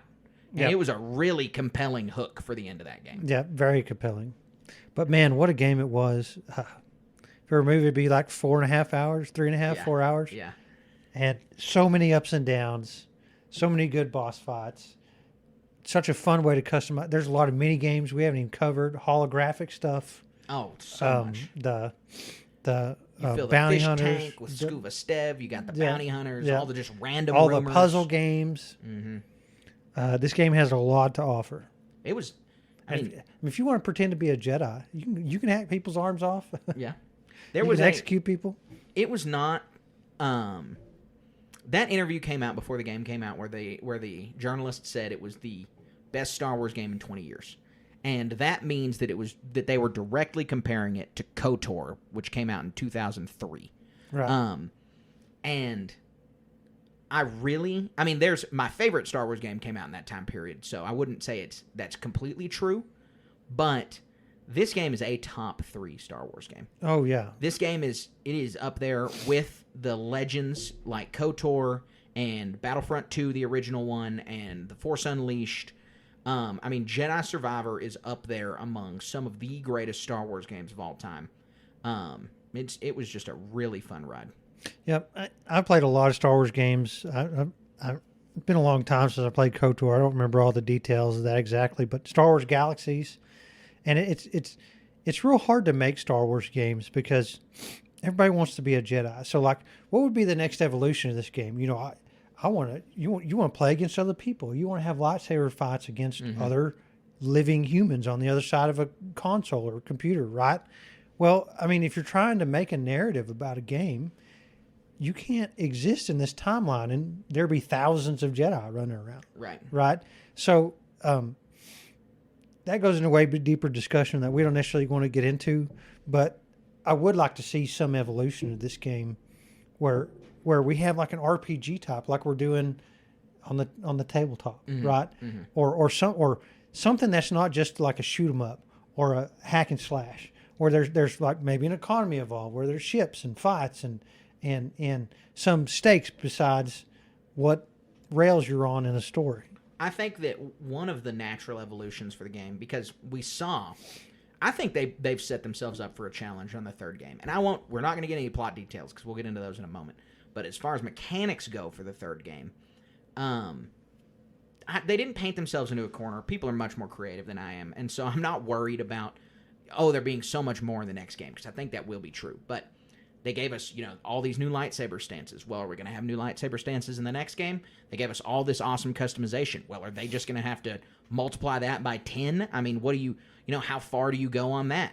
And so one of the natural places that I would like to see them go after we got this, play with you AI, is I wouldn't mind this being a possibility to play this as a co-op game. Right. Someone plays something Marin, with your kid, or someone like plays Cal, and that's how it works. And come on, who's going to be upset with playing Marin, especially if my predictions in Always in Motion are true? Yep. So we're going to get into that. Yeah, let's hop right into Always in Motion. Difficult to see. Always in motion is the future. All right, Colin. So for longtime listeners of the podcast, they know that Always in Motion is where we sit down and we predict the next thing that's going to come. We've got, we did this after Mando. We tried to predict each episode. We had a big episode where we tried to predict season 4 of Mando. And now we're going to apply the same logic way too early. This game came out 2 weeks ago. We have absolutely no indication, but we're going to do it anyway. Where do you think the third game's headed? So I think the obvious thing is where we're not expecting, right? And, in the first game, like the existence and the oppression of the Empire, right? So obviously that's going to play a role because you got to have cannon fodder enemies. But like we went to Zepho and did something like look for a holocron, right? Now it's, here's Tanalor, or something we've never heard of, and would be this really great resource for the path and all this other stuff. So something in the third game is like, I think there's obvious things that you want is like, how is Cal Kestis going to interact with existing Star Wars characters? Like, obviously not with Seer, right? Obviously not with Cordova. Obviously Marin's going to be there. They're going to rebuild their crew in a sense somehow. So there's going to be some new fun character with mechanics or something, kind of like Bode was at the beginning of this, right? But even then, like, you could interact with Han Solo. Wouldn't that be fun? You could interact with Obi-Wan Kenobi. I don't know how, probably not, right? But not Luke Skywalker, not Leia, not some kid Leia or something like that. But, the Mandalorian. Well, I think that there's an obvious guy who can connect you with other Star Wars characters, and that is Saw Gerrera. I mean, we didn't see him in this at all. We don't know when the next game will take place. That's something we can speculate right here. If they did another 5-year time jump, it'd be in 4 ABY. That is in the heat of Andor, and that is in the heat of Rebels. You could meet the Ghost Crew. You could meet Cassian. You could meet K2SO. You could meet Luthen. You could meet plenty of characters you could meet Mon Mothma. I mean, who are warming the rebellion up right here, and who are really starting to get the rebellion going. If they wanted to take it in that direction. And so you're right. There's plenty of characters. I think where the most fun is going to be, there are 2 aspects that are going to be the most prominent is what is this outside that we've never heard of storyline that's going to be so fun. First game Zepho, this game High Republic stuff. That's so cool. Mm-hmm. And then, so what is this one going to be? I have no idea. This is one of those things where if you really try and pin down, I think it's going to be this, I think it's going to be that, you're going to be wrong. Right. For all we know, you could go to Kessel and do something there. Right.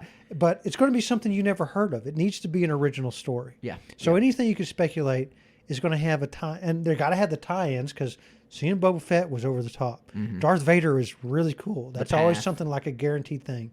But like Quinlan Vos could show up. Wouldn't that be awesome? And he's not something you see a ton of everywhere, right? But there's going to be a big bad, and the Empire's going to be there, but we had the Raiders here, right? Mm-hmm.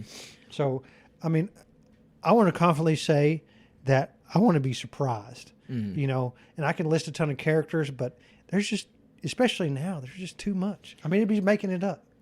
So the first 2 Jedi games have had what you're talking about. They've had this puzzle driving engine in the Zepho and the High Republic.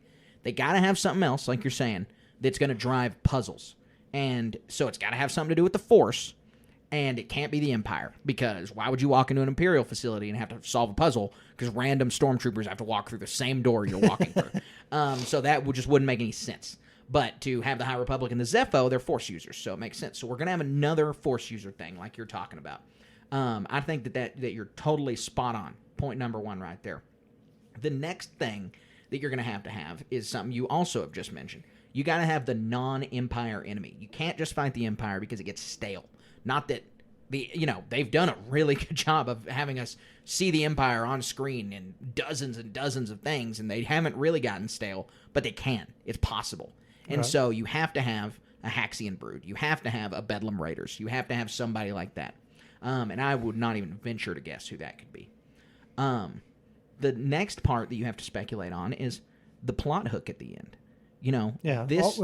All the character development. What's Cal going to do with all this dark side stuff?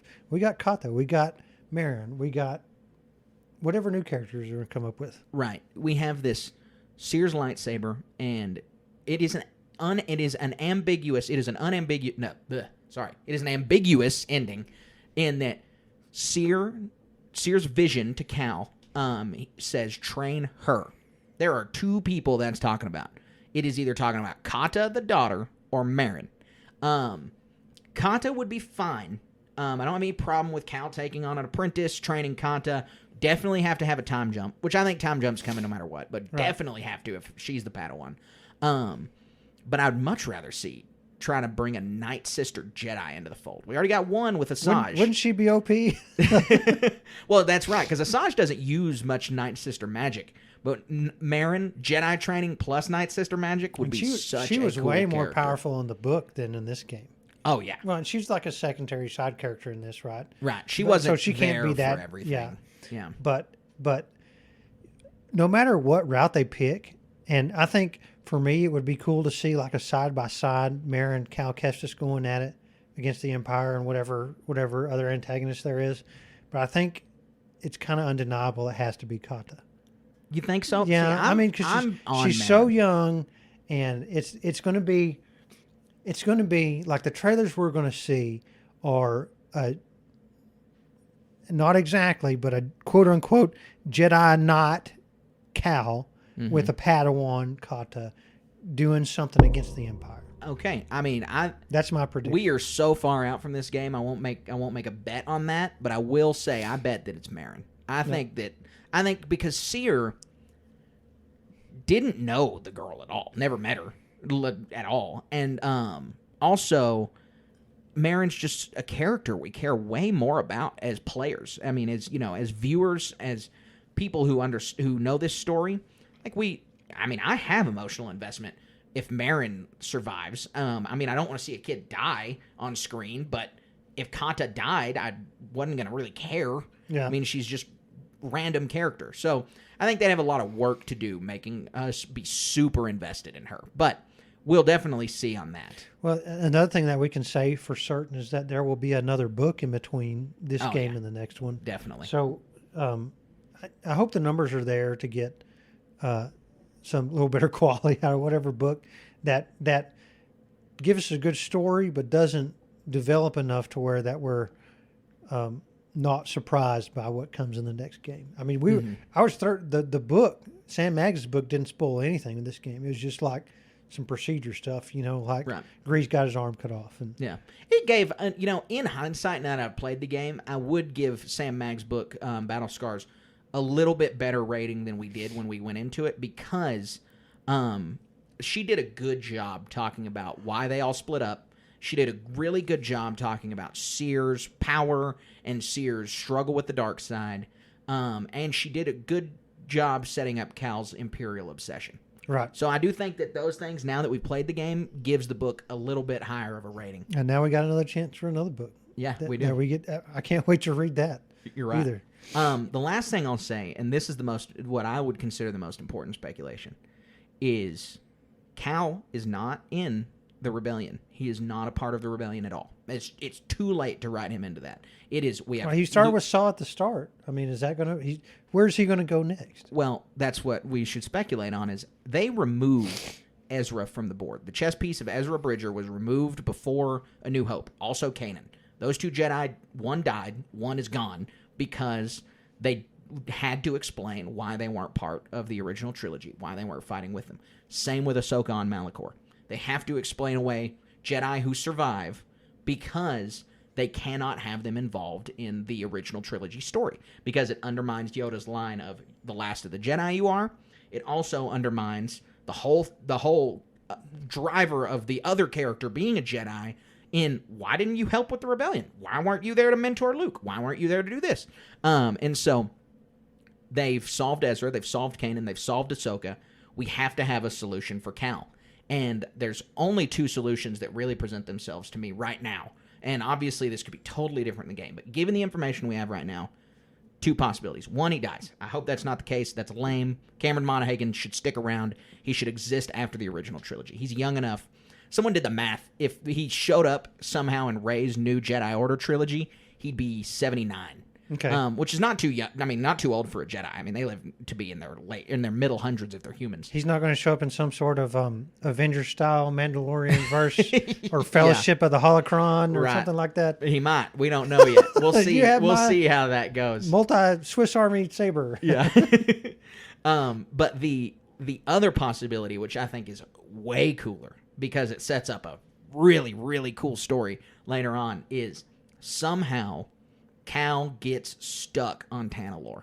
Oh, no. The Kobo array's busted, the compass is busted, and he is stuck there. Yeah. And, you know, they better make more compasses. I don't know where Marin goes. I don't know where Grease goes. I don't know what happens to them. But I know for Cal that they have a really, really good opportunity with start the next game on Tanalorr. Tanalorr is your base of operations. Into the next game on Tanalorr. The Empire figures out how to get through. Some fearsome bad guy is there. Cal defeats them on Tanalorr, but only if everyone escapes and all the arrays are blown up and blah, blah, blah, blah, blah. You know, figure out between point A and B. But the reason that Cal is removed is I'm hoping he's stuck on Tanalorr and that a post-original trilogy story is a rediscovering of Tanalorr and a rediscovering of a Cal Kestis who has spent a decade or more on a planet extremely strong in the Force with a Jedi temple on it, learning how to be like a really powerful Jedi master. Yeah, wouldn't that be something?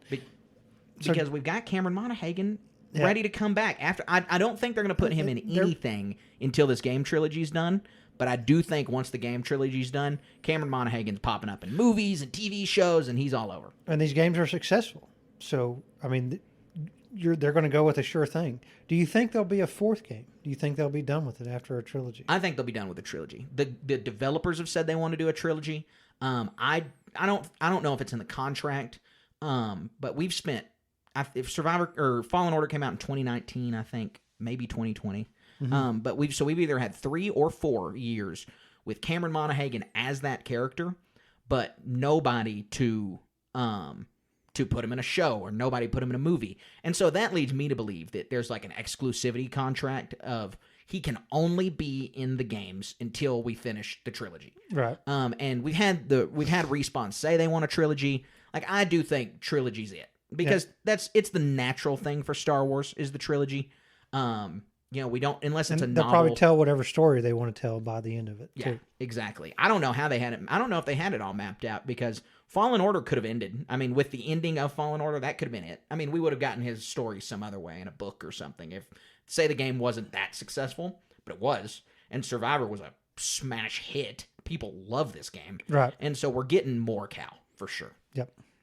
All right, Colin, I think that wraps up our Always in Motion segment. I think we nailed it. Yeah, I mean, I'm really excited to see how this stands up in 4 years. Yeah. Whenever the next game comes out, but we're going to talk about it a lot more between now and then. They'll have leaks and trailers and another book. We'll be covering all that news, and I know that the announcement for the new game it's got to be coming in the next few months, right? Yep. Like they want to continue to ride the hype wave.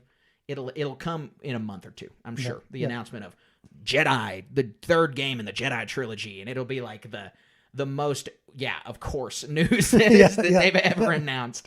All right. Anyway, that wraps up Always in Motion. So now we're going to head into our segment that's powered by our patrons.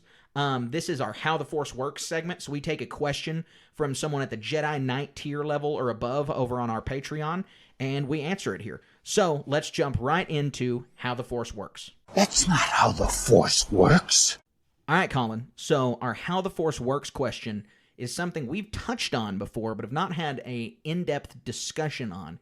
And that question is, and this is I want to let everybody know that I'm reading this question direct quote from our dear patron Loaf. And the question is, do Mandalorians take their helmets off during lovemaking / intimacy? This was a question that Bill Burr's character asked, so it's valid. We appreciate the question, Loaf. I think it is a valid question. I appreciate you putting it in polite terms for me to read on air. And so, Colin, what's the judgment here? So, short answer, yes. Long answer, we saw the first instance of this is like, go to your own little spot and eat. And there's some other obvious answers. You have to get a haircut. I think you have to shave. right? If you're a Mandalorian. So you go off to your own private spot and shave and get a hair, and probably maybe a droid cuts your hair or something like that, right? They go to they have a little tent where the haircutting droid is. You know, and so, gosh, this really gets into like, would be really easy to go down to some superficial path in a sense of, you know, let's say two Mandalorians really like each other. They fought alongside of each other for years. They want to, and for me, they seem kind of like real utilitarian in a sense of we want to make more Mandalorians. And it's not necessarily just like a physical attraction or something, because you can't see people's face, right? So it's like a utilitarian. We work well together, so let's make other people who work well together. but at the same time, it's like you might have known what they looked like when they were children. But what if you took this guy's helmet off and he had like no teeth, or this really janky smile, or a big hook nose? And so, like, I don't care who you are. And it might be bad to say in a sense, but we judge other people by their looks. People are attractive, right? Some people are unattractive. And it would be really bad to unwrap your present. You got the ugliest one out there. So maybe that's why they keep their helmets on in the first place. They got all these ugly scars or something. But that's a bad thing. I don't really think that happens. These people are too pure of heart. They leave their helmets on all the time anyway. It's not like you'd have to look at this guy if he were ugly, right? So, but I think what's true, though, is why I say yes is in real life as humans, I think there's something extra human, you know, come at from whatever perspective you want, religious or some sort of secular thing of like two people coming together to make something more of themselves, in a sense of you can't just do that with a curtain in front of you, right? There has to be this magical or spiritual, physical connection to create life. That's my personal belief. And so you can't do that with the helmet on. I would almost, in a sense of, yes, there's physical science of gametes and all this other stuff coming together, but I want to believe that they would have to have their helmets off to even procreate based off of my personal beliefs. Might be silly. I'll take whatever criticism people want for it, but I'm going to die on that hill. So that's what it is. I completely disagree with you. Like 180 disagree with you. So I want to first answer is you got to put a qualifier on this question. The question is, do Mandalorians take their helmets off? Well, the answer to that is yes, but that's because your question is really meant to say, do the children of the Watch take their helmets off? Because, you know, other Mandalorians just take their helmets off to do whatever. The other Mandalorians take their helmets off to go to the bathroom and eat and do whatever they want.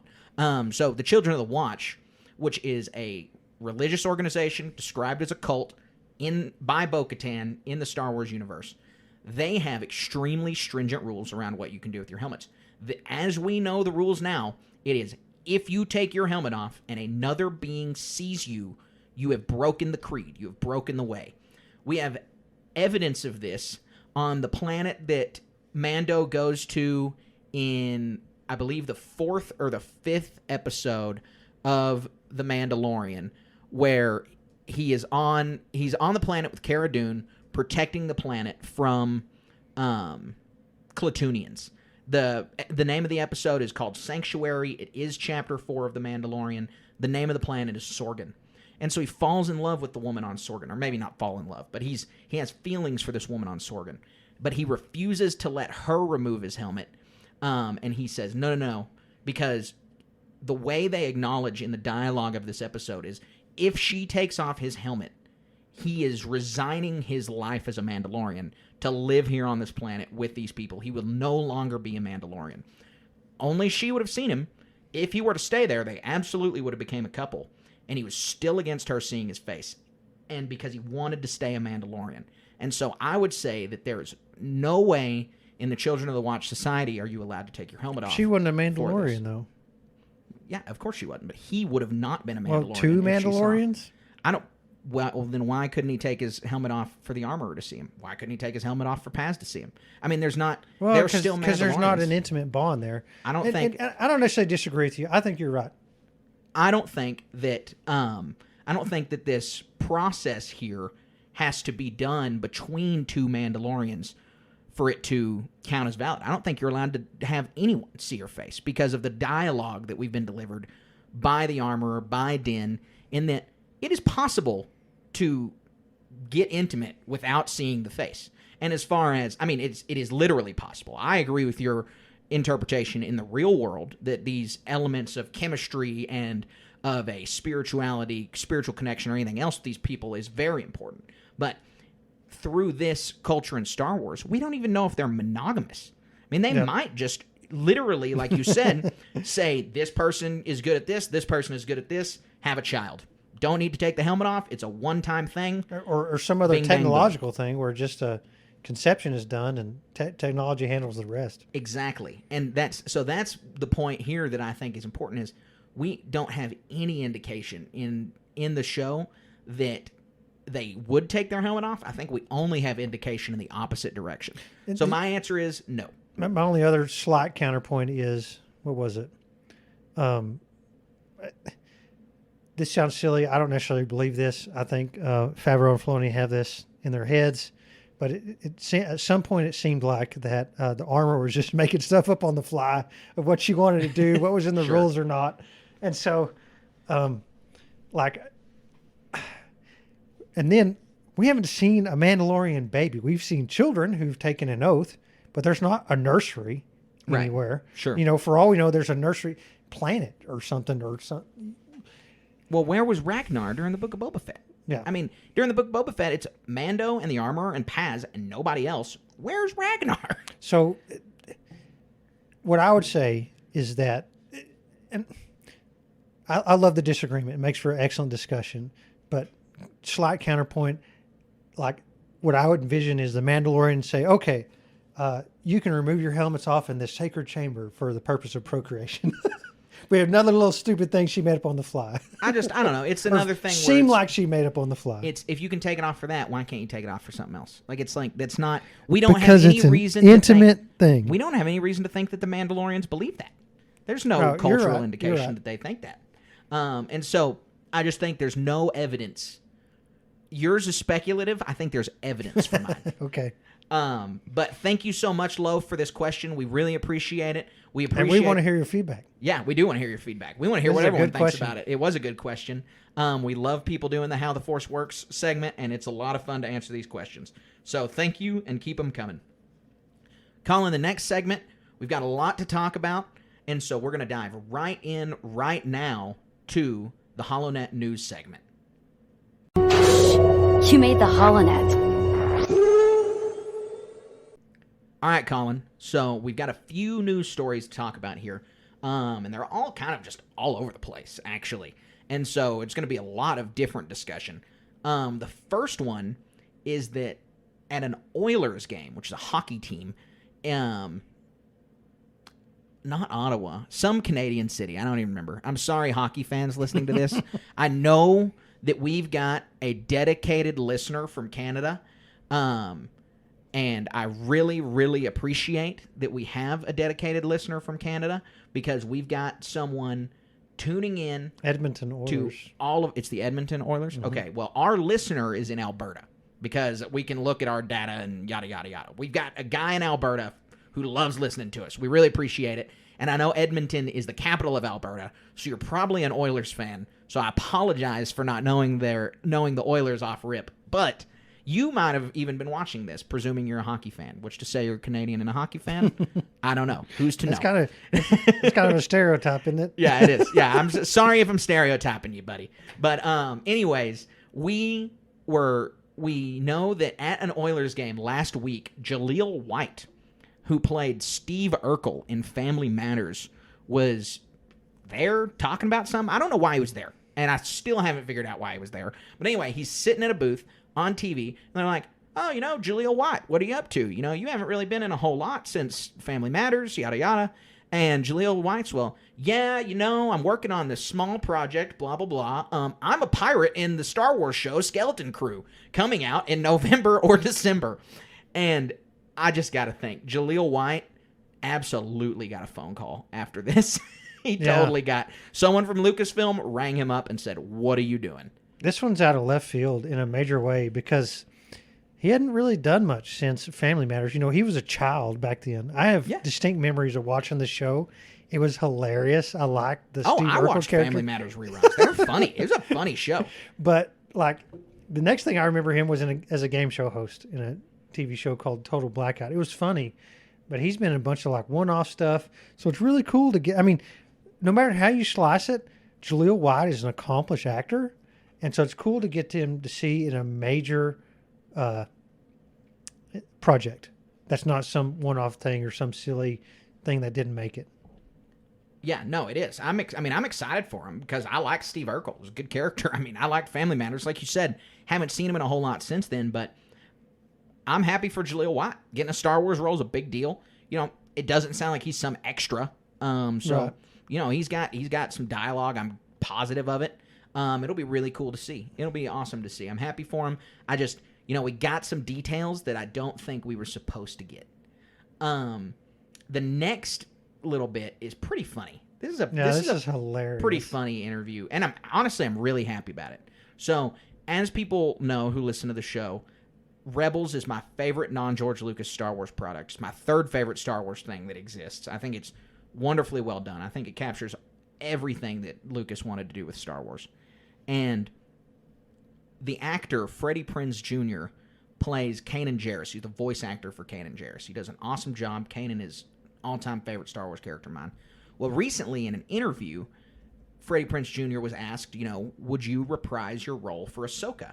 And he said, you know, it's not even essentially. He said, no, I wouldn't do it. He said he thought that his appearance in The Rise of Skywalker and he thought that his appearance in The Bad Batch watered down his character's impact a little bit. And so he really just was not...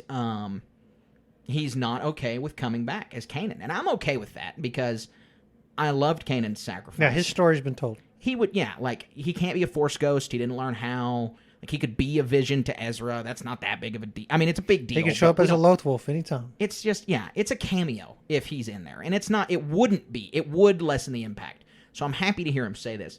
But in continuing the interview, he went on to say, this is a direct quote also. We're getting a little red light district today on our show. We're a family-friendly show, but this is a direct quote from Freddie Prinze Jr., and it's an important enough context that I got to say the whole thing, is that he goes, no Ahsoka, I'm done with Kanan, I'm too old for that stuff. I grew up watching Star Trek more anyway. They had sex in Star Trek, man. Nobody's getting laid in Star Wars. Oh my goodness. It's hilarious. It's super funny. I mean, Freddie Prinze Jr., and he's this kind of guy. This is how he delivers interviews all the time. It's not this big jab or anything because he loved his time in Rebels. And the rest of the interview, he just gushes about how much he enjoyed doing it, how much he liked the Kanan character, and he thinks the story's ended, but he thought that it was a really, really well done story. He has nothing but good things to say about Dave and the whole project. Yeah, that's such a hilarious quote. It is. And we know it's not true. Anakin, he got around. Kanan has a kid. Kanan has a son. Kanan got laid. And so it is funny. It's hilarious for him to say that. I have no problems with him saying that, but it was worth saying. And I'm happy that Kanan's not going to show up in Ahsoka. I think it's a good decision. Yep. Stand by that. So the next piece of news that we have is, this is a little bit of a down note. This one I am not super excited to hear because it's kind of scary because we don't know what this means. The headline is Disney will start removing content from streaming platforms. And this is in response to the fact that Disney Plus lost 4 million subscribers in this quarter. That has a lot to do with things that have gone on in India and them taking off some really big program that was big in India. I don't really know the details on that. What I do know is that they lost 4 million subscribers, and Bob Iger came back to kind of clean up Chapek's mess, and one of the cleanups that they're going to do is they are going to try and start removing content. Just like taking off shows that are already on there, or like not having to pay license fees for them anymore or something? So, I don't know. There's a couple places my mind jumps when I hear this quote. And it's, one, Disney doesn't just own Disney Plus; they own Hulu. And in Right. another recent announcement, Hulu is going to be merging with Disney Plus in the United States. Yeah. Okay. So it'll be a separate service in places like the UK and other places, but in the United States, it's all going to be one service. There's a show on Hulu that me and my wife Cassidy love called The Bear, and its first season came out on Hulu. Its second season we're going to have to watch on Disney Plus. Okay. And they're making stuff like the old Netflix Daredevil and stuff. Yeah, they are Daredevil. Putting that Born on Again. there. So yeah. The maybe others, some of those other stuff they're having to pay Netflix, they're not going to pay. that could be possible too. That could be possible. That's a good thought. That might be part of it. Is they're going to take off some of the stuff that Especially if they have their own. was not originally theirs. The other place my mind jumped to when I read this isn't something new with Disney. There's this concept for people. I don't know if you're under 10 years old and you listen to this show, maybe. But when I was a kid, there's this concept of the Disney Vault. They have whole movies and shows that they would put away. They would not put in DVD. You couldn't go buy a DVD of it. Exactly. You had to find an old used copy or something. And they would unlock the Disney Vault every now and then and roll out Snow White or roll out Beauty and the Beast. And you could buy it and you'd be like, oh my gosh, it's the 25th anniversary of Beauty and the Beast. I'm going to go buy this copy because, in 5 years, it's going to be gone again. And the only other way to watch it was go to a friend's house. Yeah. And so now with Hope it streaming came on TV. content, they might start vaulting things, which is my big fear. Yeah, that stuff like Mandalorian, I think we'll be able to watch the whole time, but it's like an artificial scarcity thing. Yeah. And back then in the 90s and stuff when they were doing that, up into the 2000s, that might be a good thing, but like, I mean, for my kids, I want to be able to turn on those movies at any moment. Yeah. Well, I think they would cause a big problem if they were starting to vault things like movies. Yeah. They were like, Empire Strikes Back is getting vaulted. That would not fly. That would be a big disaster. Yeah. And so it's interesting that their strategy off 4 million lost subscribers would be to vault content, and that's what makes me feel more like it's getting rid of a bunch of Hulu content that nobody's watching, not paying the licensing fees for a bunch of random things on Hulu that nobody's tuned into. Right.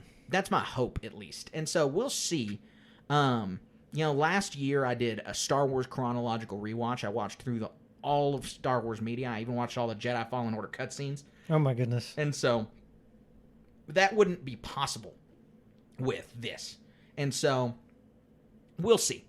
I'm not too worried about it, but it is something that we'll be keeping our eye on, and we'll be sure to let all of our listeners know as soon as we hear some more information about this story. The next story also has to do with Disney as a studio. This one is another kind of Disney umbrella story, but it's going to have an impact on Star Wars. And that is that, and this is a rumor. This story and the next story are rumors, and so I want that to be very clear.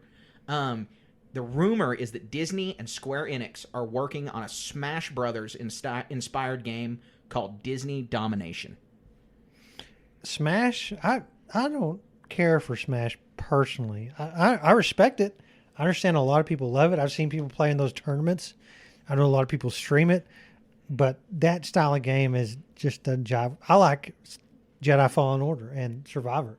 That's what I like to play. This one, my brain divides by zero when I try and play one of these things. I love fighting games. I love 2D fighters, 3D fighters. I love platforming fighters. When I saw this headline, I was over the moon. I mean, It sounds like it's going to be amazing. I'm a Star Wars fan, obviously, but I'm also a fan of Marvel, and I'm a fan of Indiana Jones, and I'm a fan of Disney products. And to get Indy and Mickey Mouse and Obi-Wan and Spider-Man all in the same game fighting each other, that's pretty sweet. That's going to be something else. Like, it's Disney. I will not be ashamed to say that outside of this podcast, this is a claim that's totally unsubstantiated to our listeners. No one's going to believe me. But I'll say for real, in real life, I've been saying this for the past few years, okay?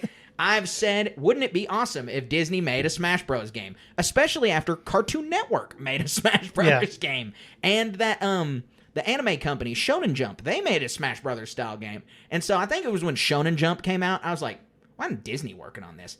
No one believes me because it wasn't recorded when I said that, but I have been saying this, and so I'm super, super pumped about it. It is attractive to sit there and play your favorite character in one of these games. And and see how that develops and balance passes and what affects, like Darth Vader being able to force choke people or something along those lines. Really cool. You're right. One small thing I'll also add, this was not on our news notes, and this is something that I just remembered because it happened today.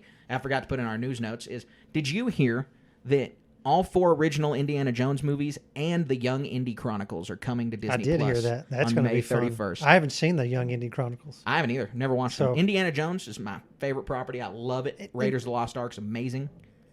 Personal news, we're going to be doing a rewatch on all those and have an episode about that movie, right?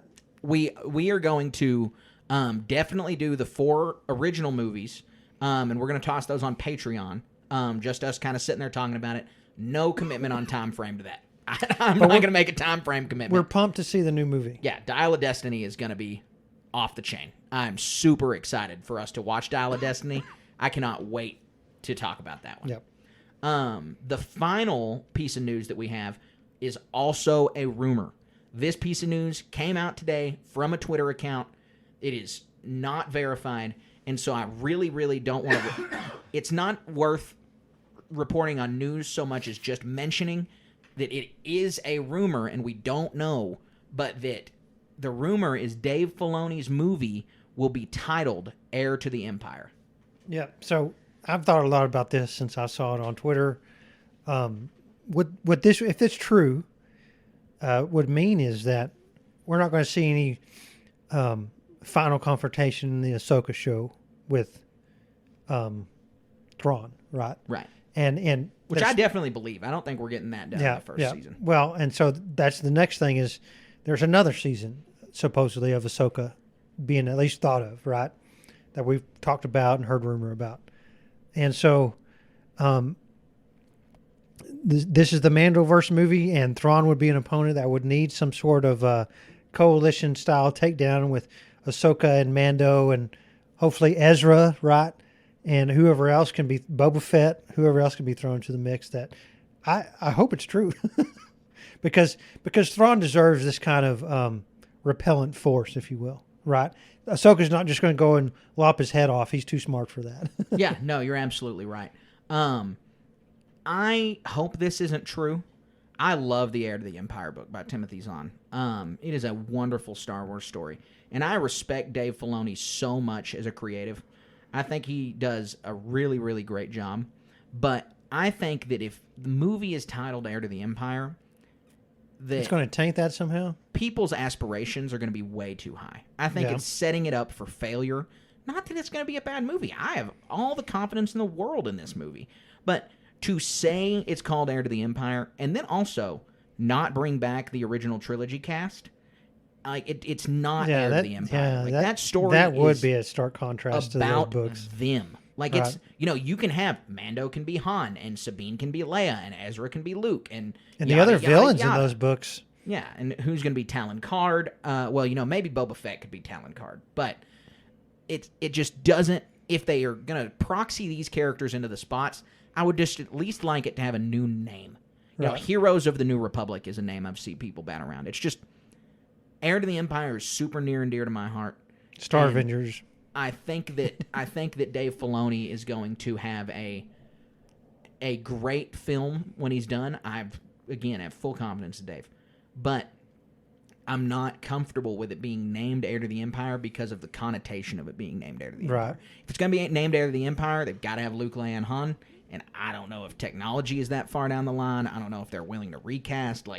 There's so many question marks surrounding that. But we're a long ways out from this movie coming out anyway. Yep.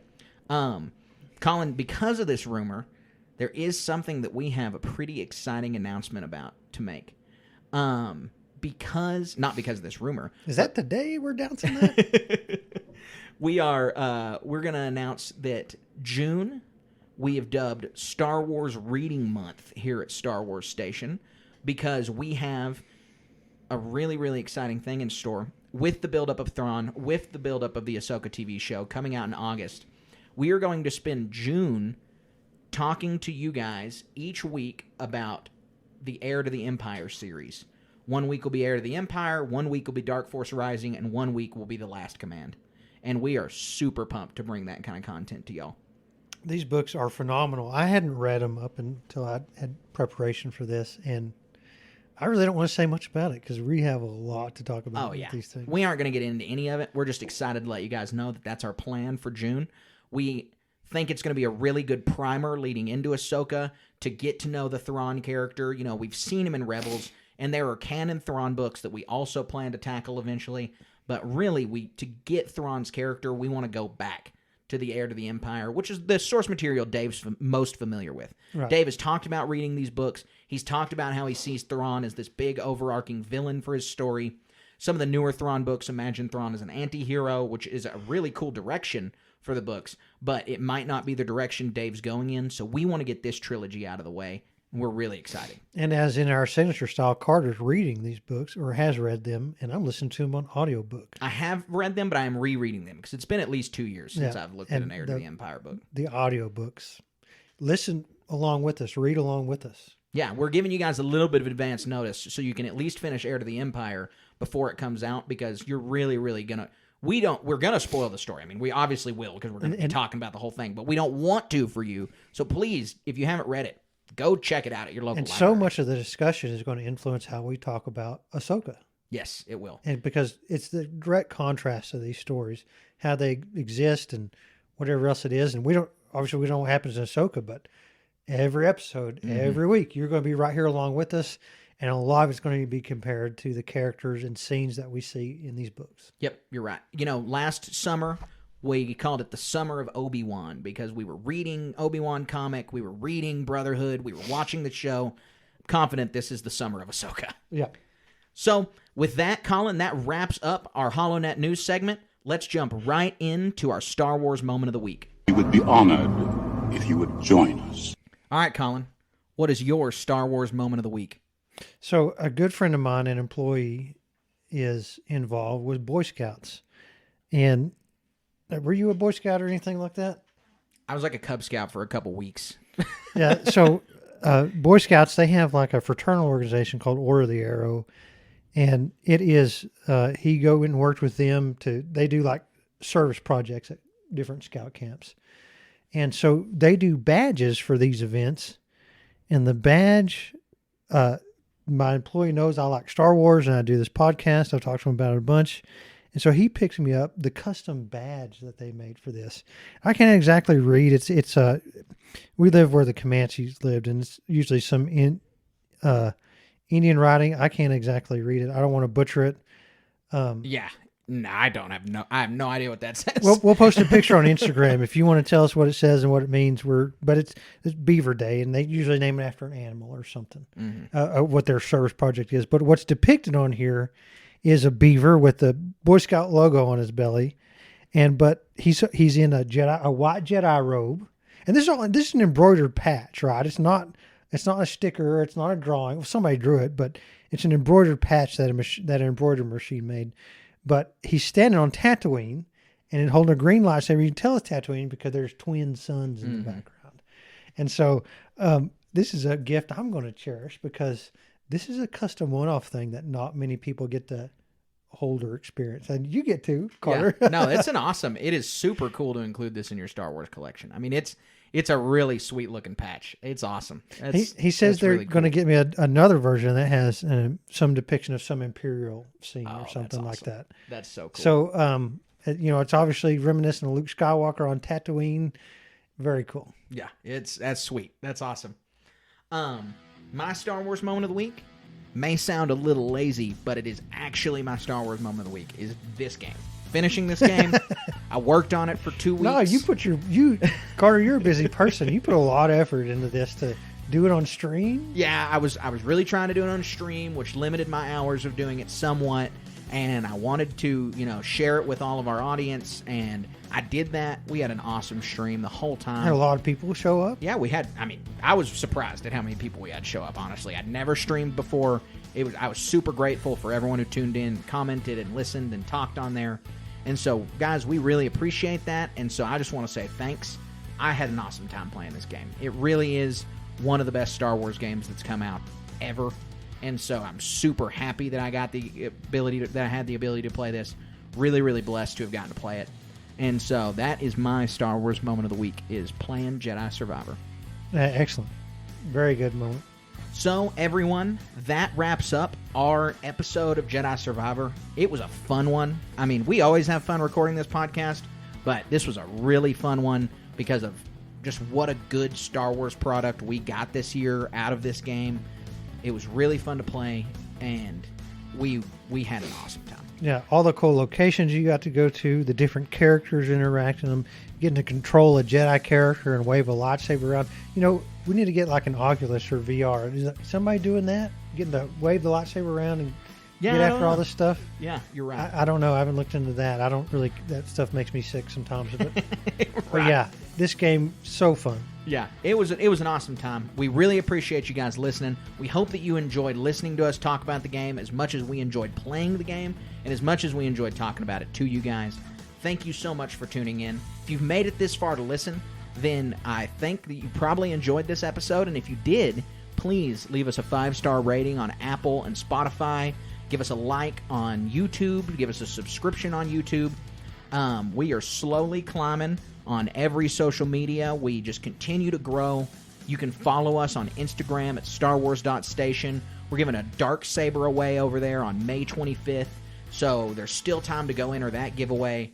We have a Twitter account where some of the things I said on this podcast were previewed on the Twitter account because I put points on the Twitter account in real time. And so if you want to have a little bit of a sneak peek into episodes, then go follow us on Twitter at SW_station. Yep. Twitter or twitch.tv/station media. Yeah. We're blowing up on all of these platforms. You need to be part of the crew. Be part of that original OG stuff, you know? Yeah, we really appreciate everybody who's engaged with us so far, and like Colin said, we continue to grow on all of our platforms, and so we are super appreciative to everybody who engages us on all of those platforms. And we have an awesome Star Wars Station community all over the place, but the best Station Nation fans are over on Patreon, because we have a great Patreon going, and if that's something that you have the ability to contribute towards, we would really appreciate it. All of this stuff helps keep us going, and Patreon really, really does help because we're able to make upgrades for the podcast. We're able to do different things. It's why we're able to do the RPG. It's why we're able to do the Patreon segment on here, is because we have enough of you guys out there listening to us who enjoy our content. Yep. So fun to make this. Thank you for being with us. Thank you guys so much for listening. We really appreciate it. We will see you guys back here next week. And until then, make sure to keep it wizard.